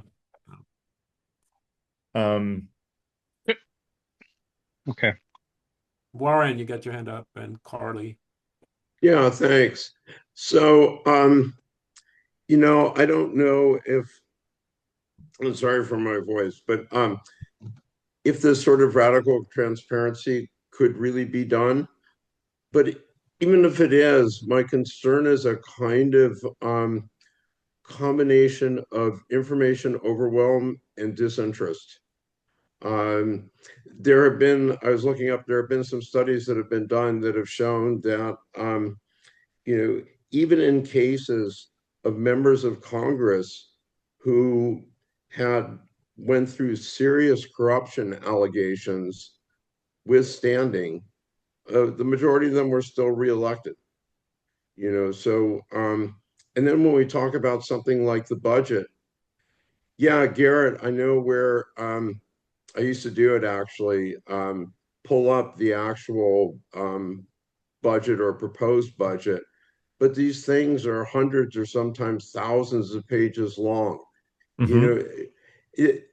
You would need citizens who could almost as a group take on full-time effort to sort of track all these things. I Agreed. remember in a previous federal budget cycle when they were trying to come up with an acceptable continuing resolution, and the one that ultimately passed was over 5,000 pages long, and it had been given to members of Congress like 4 hours before they voted on it. Yeah. There was Well, no opportunity to even go through it. Yeah, I mean, I do think that AI can help a lot with those things. I don't think that that's appropriate to give 5,000 pages to someone and say, look at it tomorrow. Now, I think usually the party that's proposing that or the people proposing it have all seen the bill in detail. It's just that the other people that have to vote on it that weren't a part of it haven't necessarily seen all the details of the bill, which is unethical. And we should not be like putting up with that, even if the person is from our party. And I think that comes down to teaching philosophy, like Carl said. We need to teach philosophy in our schools and not-for-profits, which is part of what we do in the FTI. Every one of our events talks about critical thinking.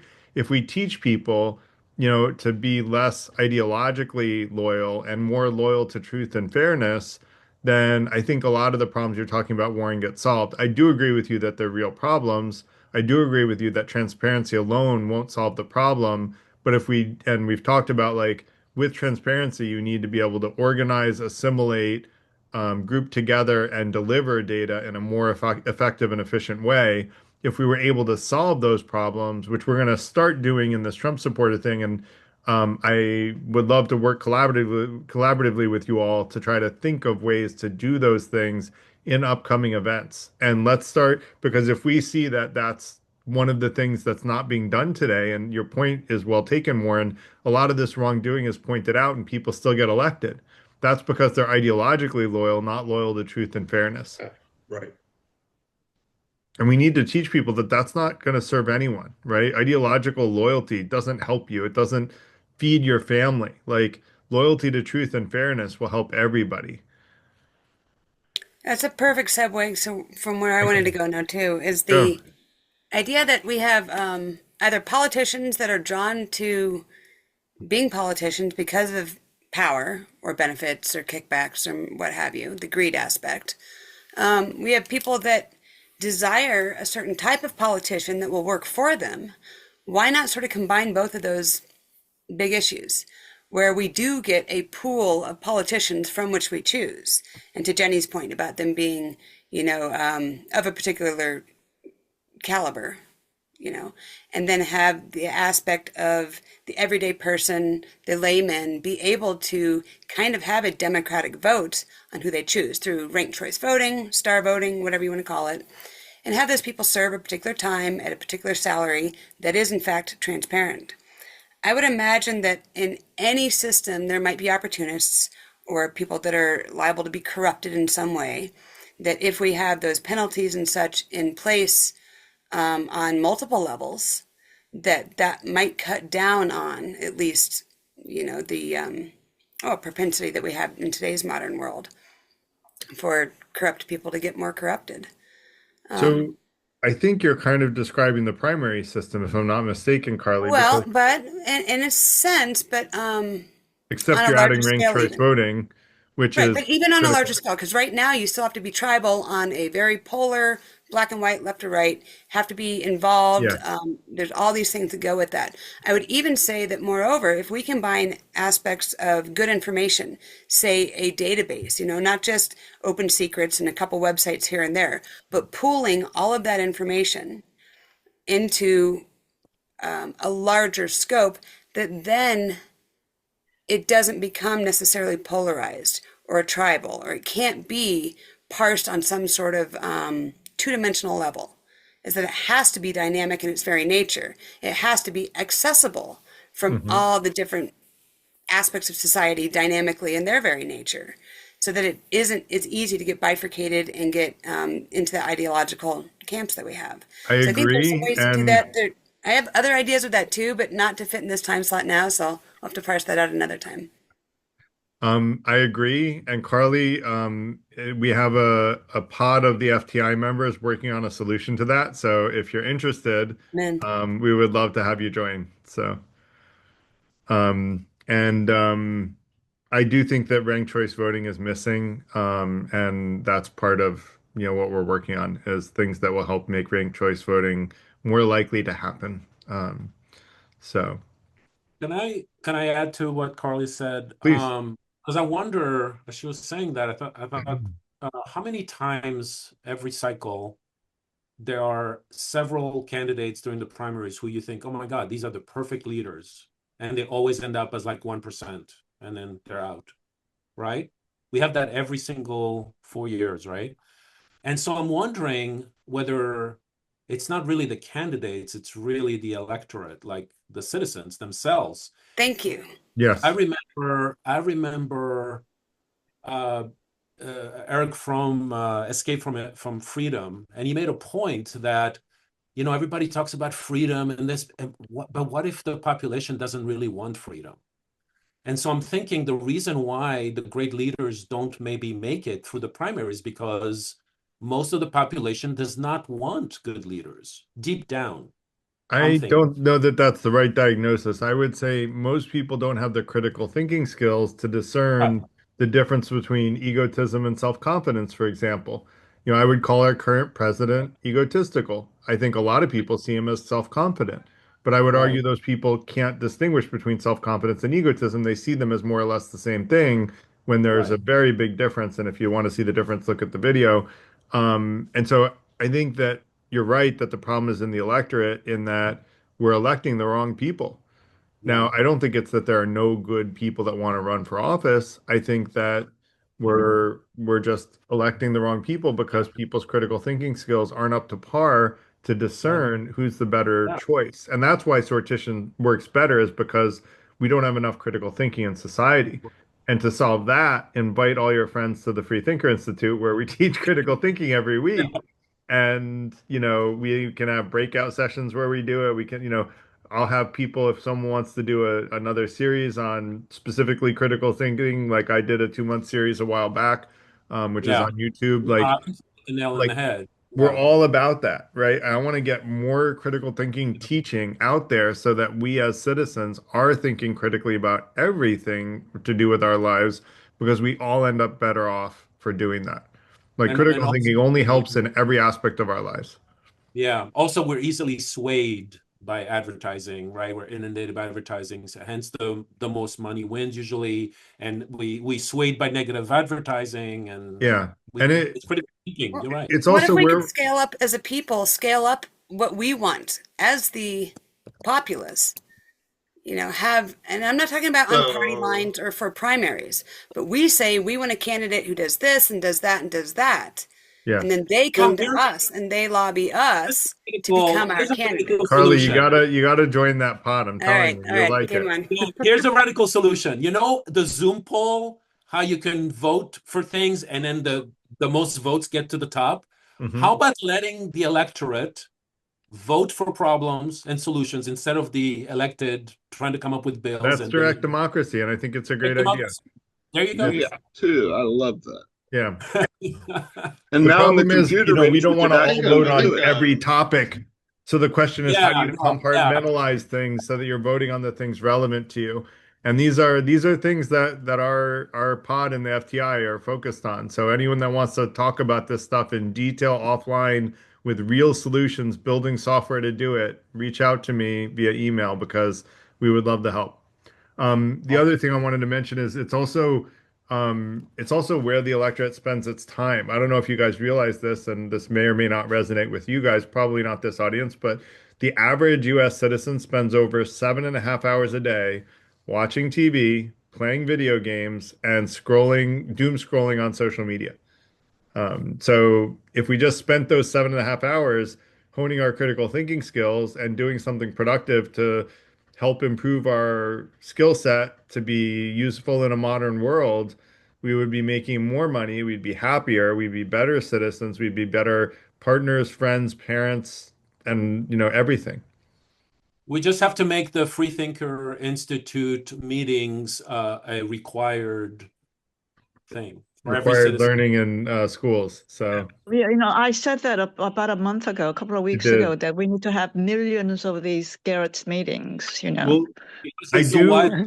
I do want people, if someone wants to start a Freethinker Institute local, because someone, Earl, I think was mentioned, he wanted to go to an in-person thing. Well, if you guys like the Freethinker Institute's values, start a local chapter of the Freethinker Institute. We have one in North Jersey, we have one in New York City. I would love one wherever any one of you is, and I can even help advertise. I'll give you ad spend as a not-for-profit. We have ad spend that we can advertise it to people, and we can advertise it through Meetup, and then we can get people coming in person and let's spread good philosophy. That's what we're all about. Sounds I'm sounds like the beginning of your cult. That's awesome. I'm carrying Just I'm carrying your message, Garrett, to the organization is called Practical Philosophy Ontario. They have about 200 or 300 people who are meeting in 5 different locations across the Toronto area every week, Cool. and Yeah, that's what we do. Yeah. Cool. I would love we to, if there's just a way to we meet just them. Go ahead. we just started one in Burlington, in my Cool. Oh town. yes, are you in it's a Burlington, really good Alan? idea. Yeah. Yeah. We just started And about. silly Garrett, I meant cult in jest. I didn't really mean Yeah, no, to. Okay, I okay, just figured you were sure. joking. Yeah. I'm not charismatic enough to be a cult leader. And cult leader, I had someone make that comment, like when I told them about the six intentions, they were like, that sounds kind of cultish. And so I looked up what a cult is, and like cults are about misunderstanding. The Freethinker Institute is all about seeking truth. So we're the Yeah. anti-cult. We're literally the opposite of a cult. It's Yeah. about just having Spent a good lot of values. time. I spent a lot of time studying the psychology of cults because the actual intent sometimes is really just like yours, very pure and common sense psychology philosophy. It's just when the leaders, the power gets to the corruption part, and Got then it. yeah. Interesting. Yeah. If you Paul, go to the oh, there's go no ahead. dissent allowed in a cult either. Right. And I was we're just all gonna say that about there's no dissent. I dissent invite allowed. dissent. I want dissent. That's why I said we need more Republicans here because we need more dissent. We don't want to be an echo chamber. Like people live so much of their time in echo chambers. Social media puts us in echo chambers. That's not healthy for any of us. We want to hear what other people's opinions are about and learn from them. And If if Well, if you nothing else, learn to empathize better. if you go to the Toronto downtown meeting, Al, and they get more than 100 people every week, and Hmm. they have literally people sitting on the floor of the restaurant because there's no room. Cool. yeah, All I mean, maybe. Yeah, don't If think they anything. do they do Zooms or are they in person only? They're in person. So another possibility, Earl, is that we could actually share some of our like six intentions documentation with them, and they could leverage that as values if they want them. I can get you the email contact number of the guy who runs the show. Cool. That'd be great. I would love to meet them. I'll see if I can put it in the chat. Awesome. Thanks for a good meeting, Garrett. Appreciate Thank what you, you do Carly. again. And awesome presentation. Where's Peter? Yeah. Great Yeah. job, Peter. Thank you for contributing. That was really valuable. Yeah, thanks, Peter. And Thank more you. volunteers welcome for people that want to present other nights. I want to let Paul raise his hand or speak, and then we'll close out for the night. Yeah, sorry about that. Thank you. Right. I just wanted to make one quick comment. Somebody said, suggested direct democracy and voting on the issues ourselves would be a solution. We have that exact system in California where all you need is enough ballot signatures and your law, your proposal, your tax, your whatever goes directly onto the ballot. And if a majority votes for it, it becomes part of our Constitution, which is why our Constitution is ridiculously large. It has resulted in such absurdities as every single bond issue passing, no matter what it's for. It's illegal to eat horse meat in California because a billionaire decided she liked horses and she wanted to outlaw it for no particular reason, even though horses are a scourge in the Midwest and there's too many of them and they're being told by helicopters and machine guns, but it's illegal to eat horse meat in California because she liked horses. You don't want this. California is going bankrupt. There's no possible route to becoming solvent again because, yeah, when democracy is put in the hands of the people, they just vote for what they want and no other considerations are taken into account. So, yeah, it's just a response to that one comment that I heard. Yeah, We are doing it here. Paul, go ahead, Carl. Just with additional filters, like, okay, the bond, Yes. instead of directly to ballot, that there's some kind of counsel and critical thinking, Exactly. Like if the citizenry had critical thinking skills and there was a good way of having the right processes and procedures in place, I think what that would do is it would give everybody a voice in government. And if you had the right processes and filters in place, I think it would be better than, even before Citizens United, only the top 10% of income earners actually had a voice in politics. Even if something had 90% popularity, it would not pass law unless the top 10% wanted it. And that's not good. That's before money bought power in politics. So, yeah. I think any proposal that you're Yeah. going to educate the electorate is kind of the basis of every dystopian science fiction novel written. People will vote based on their emotions. You're not going to be able to teach them the right way to vote on a bond measure. If the bond measure is marketed as you're going to educate children or you're going to save the planet or you're going to, all this stuff, that's the biggest problem. That's why the founding fathers of America said no direct democracy. It was dangerous. We can't do it. I tend to agree with that. I think there's a lot of danger. But California, we've been doing this system since, I've lived here, which is my entire life. And it's had a few successes, popular revolts, but mostly just nonsense. The Constitution is so big, nobody can read it. And there you go. Yeah, I guess Garrett. Go ahead. Okay. Go ahead. No, go ahead, Garrett. You're going to ask a question afterwards. Go ahead. I guess I think that giving every person in the democracy a voice is the whole purpose of democracy. Now, I don't think that it's a foregone conclusion that giving everybody a voice will result in irrational things. I do agree with you that a lot of people make emotional decisions, so that's true. and a lot of research says that people make emotional decisions. What we were saying is if we taught critical thinking and if we teach critical thinking as a society and teach people to think more rationally and calmly about things, I think there is a possibility of a future world where people are thinking better. And I know you were making fun of me for saying we can teach people a better way of doing things, but to mock that is to mock the whole idea of teaching in the first place. Why should anyone teach or learn anything? Of course, we all have things to teach and learn from each other, so why not teach and learn wisdom? And that's all the FTI is about, is teaching and learning knowledge and wisdom. Teaching Can I ask knowledge a is couple of fine. questions? Teaching provable things is fine. Teaching critical thinking, I think, is undefined and cannot be done. I think somebody from the right who believes in critical thinking and somebody in the left who believes in critical thinking, who both swear on the Bible, that they will have a civil discussion on what that means and what the political implications are, would be night and day. They would completely disagree with each other. So I think the term itself is problematic and that it's not defined. And we think we can apply logic and come up with rational conclusions in the end, but people don't work that way, especially political opinions. So I think I I can totally actually agree with that. define. Can I get in on this Yeah, conversation, or is please it go just the ahead. two? Go ahead, Em. A couple of things. One, as you well know, you can lead the horse to water, but you can't make it drink. I think math classes in most places try to teach kids critical thinking, but most of them don't learn because they want to do it easy way, by using calculators, this and that. And now by using LLM, they definitely not going to learn critical thinking. So LLMs, we did a whole event on when LLMs can be used to improve critical thinking and when they hurt your critical thinking. And so I would recommend you watch that video on YouTube under, if you search for Freethinker Institute, AI critical thinking, it'll come right up. But I do want to Could say, you I post think a that, link, please? yeah, let me do that. Garrett, I Yeah. just wanted, have you ever done a talk on what makes a good decision maker?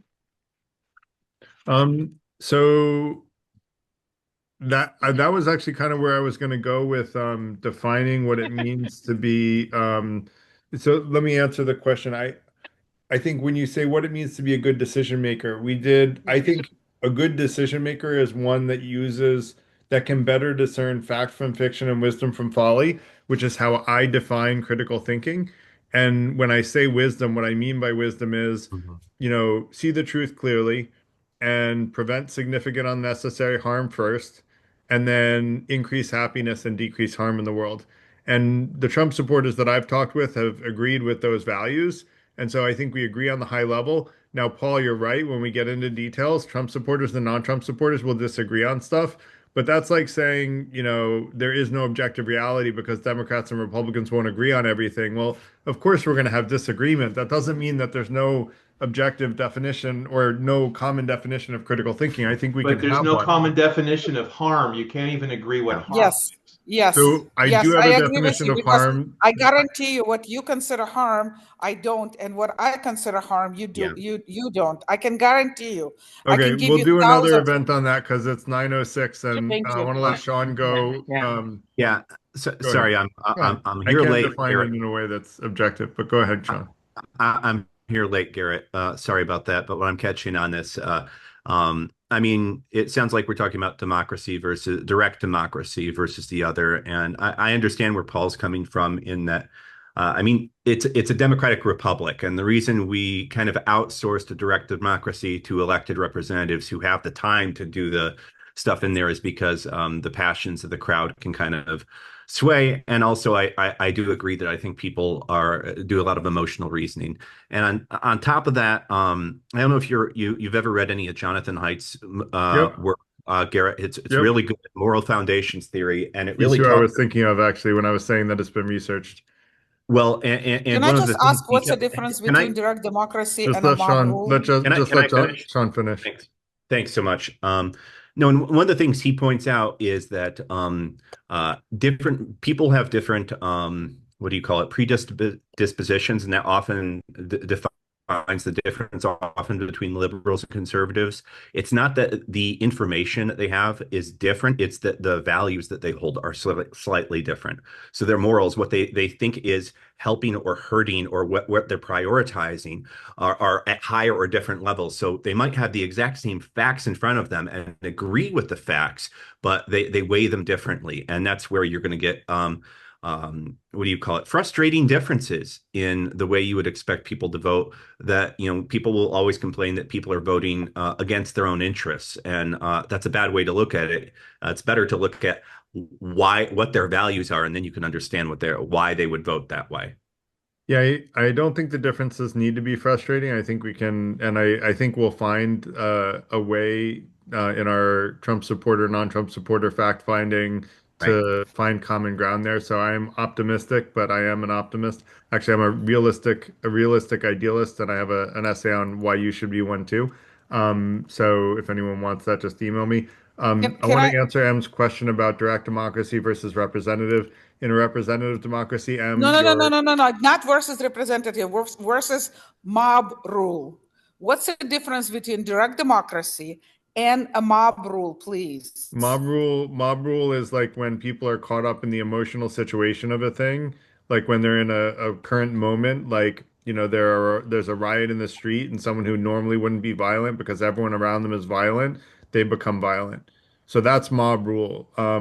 Now the people who say that direct democracy is mob rule, I don't think really understand the whole concept of democracy, direct democracy. Mob rule is about emotional, like, let's put it this way. If you look at all of the cases of bad governmental decisions being made in history, and you compare how many were made by democracy and you compare how many were made by autocracy, far more bad decisions are made by autocracy than by democracy. And ancient Athens was a direct democracy, and it worked out fairly well for them. Um, that said, there were critics. I know there were critics, but that said, I would say if you try to come up with examples of mob rule in voting, you're going to have a hard time coming up with them. You could come up with a few examples, but I could come up with 10 examples for every one that you come up with of an autocratic decision maker coming in and saying, I'm just going to do whatever the hell I want and screw everybody else. And so we're much better off with direct democracy than we are with autocracy. And I would actually argue there are even more worse decisions by representative democracy than there were by direct democracy, but there's not enough data to study that really clearly. So I reserve the right to be wrong on that one, but we'll see. I don't disagree with anything you said. However, fundamentally, if you exclude violence, forget about violence. I do not see any difference. I'm not capable of comprehend any difference between the direct democracy and a mob rule. That's number one. Number two, as you well know, most people override logic with a feeling. They feel that way. That's much more important than whatever the logic says. And every time where people operate on feeling instead of logic, they cannot possibly find any common ground on believing in redistribution of wealth versus not believing in redistribution of wealth. And if you can possibly suggest And that's Jonathan Haidt's work. He describes it as the elephant and the rider, that people's emotions are like a elephant that's walking around, and people's logical reasoning thinking is like the rider who's trying to make excuses for why the elephant's going this way or that. We rationalize after we feel. Yeah, but that's the majority of people, but I would argue the reason. I'll post some of his stuff. He's very smart. He's pretty much a centrist, so I don't think it's hard to argue. I would love to hear how, and I'm more than willing to use myself as an example, and you or anybody else. If I don't believe in any kind of redistribution of wealth, and you believe that we need to save all the drug addicts and this and that, and waste all the money we're wasting on disabled kids instead of putting all this money into the gifted kids who are going to have to support disabled after we die. I would love to have some kind of a conversation about that. So we have a Republican administration right now that believes in a redistribution of wealth. They believe in a redistribution from the poor, steal from the poor and give to the wealthy. So there is a redistribution of wealth going on. Let's not make any mistakes about it. It's absolutely That's happening. not my The question. big beautiful bill My is a complete redistribution of wealth. It is the most unethical redistribution of wealth that I have seen in my lifetime in America. So let's not that's talk not about my whether or not question. it's a redistribution of No, no, wealth, my because question you is, do believe in a you said redistribution of wealth, then.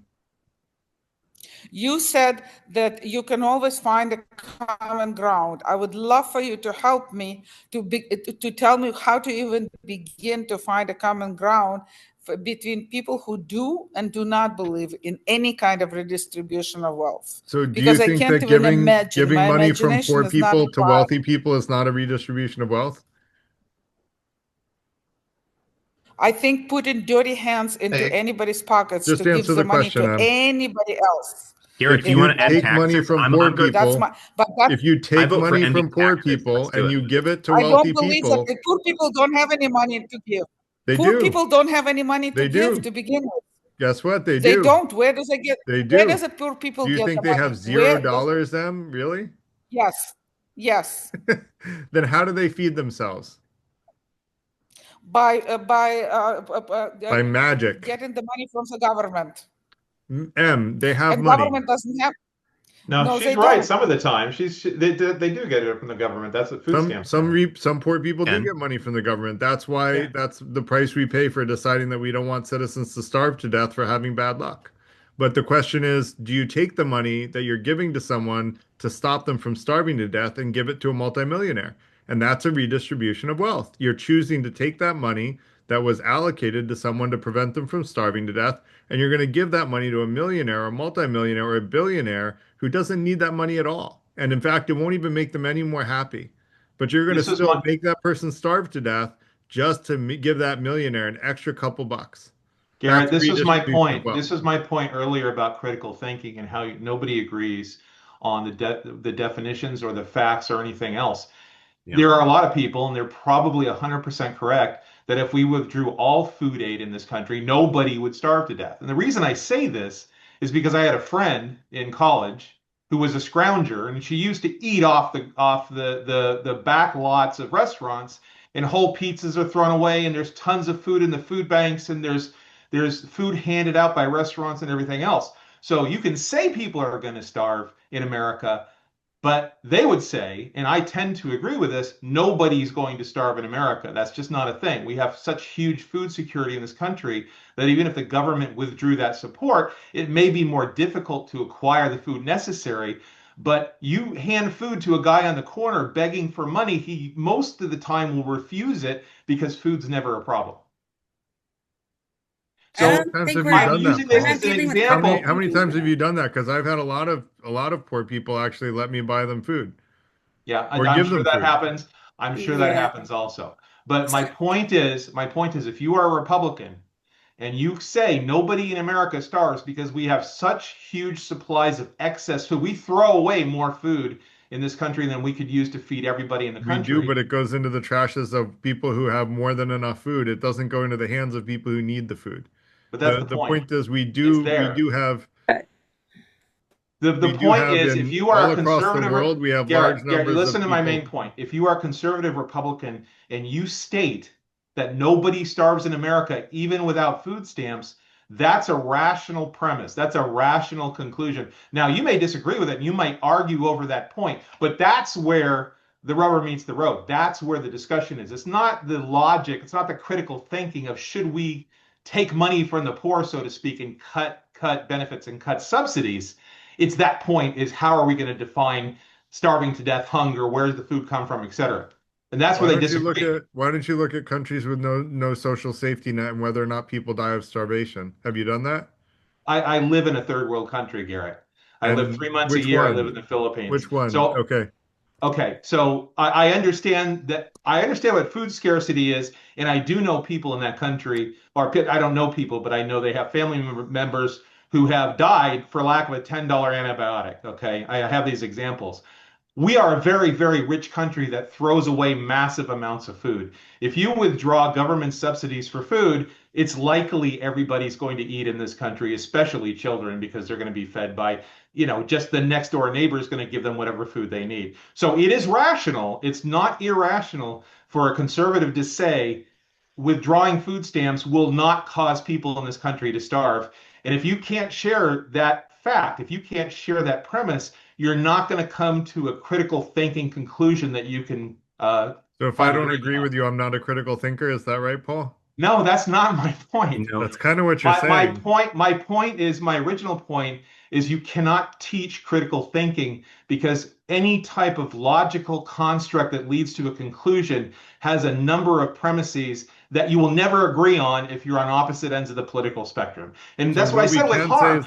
We had a discussion earlier about harm, and your definition of what was harmful in a minor being given permission to marry by the parents is radically different from my definition of what was harmful. So we're not going to find common ground. Well, first, our common ground has to be on what does it mean to be harmful and come up That's with a exactly common right. definition Yes, of harm. That's exactly that's right. Now, then you can apply that definition of harm to a specific scenario. But the Yeah. But we'll first never place, agree. if you want to get to common ground, we have to agree on a common definition of harm, and we might be We'll able to never agree on agree. that. But Garrett, I'll bet you a beer, Paul, the next time you're in New York City. Actually, a glass of wine if you don't mind, but you can have a beer if you want. But I'll have a glass of wine when I win. I bet you that we can come up with an agreed upon definition of harm if your mind is open. But that said, 5,800 people per year die of starvation in the Philippines. So we know with no social safety net in a country that has no social safety net that people do die of starvation. It's In a one of fact. the poorest countries in the world, you are correct. It's still a Gar- fact. And so Gar- if America had no social safety net, there's no reason to believe that people wouldn't starve to death here. That's But not that logical. said, Zen has had his hand up very patiently. So let me let him go and then we're gonna close out because I'm 20 minutes late to put my kids to bed.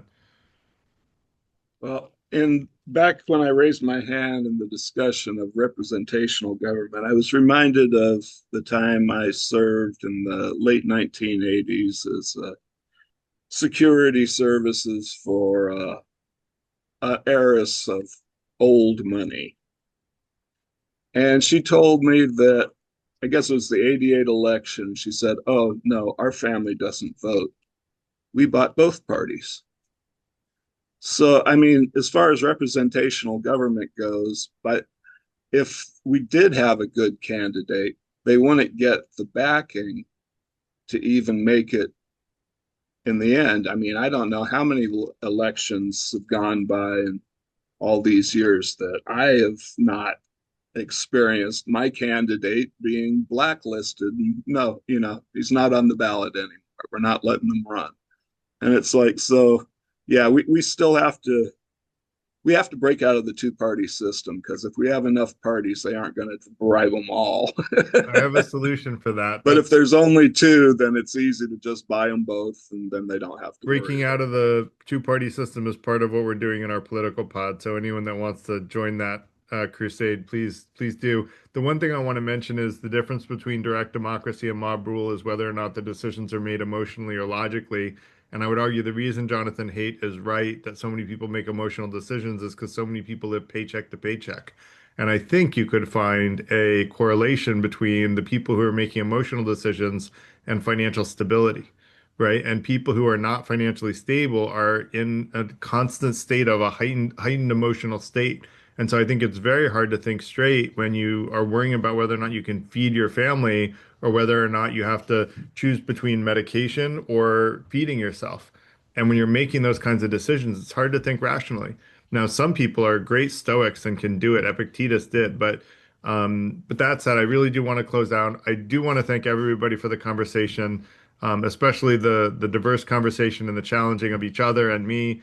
That's super important to our community. It's all about free speech, polite speech, but free speech. We do censor, but we only censor for politeness, not for ideology. We want diverse ideologies. We want the diverse belief systems, diverse backgrounds of all types. And so thank you all for being that diverse group.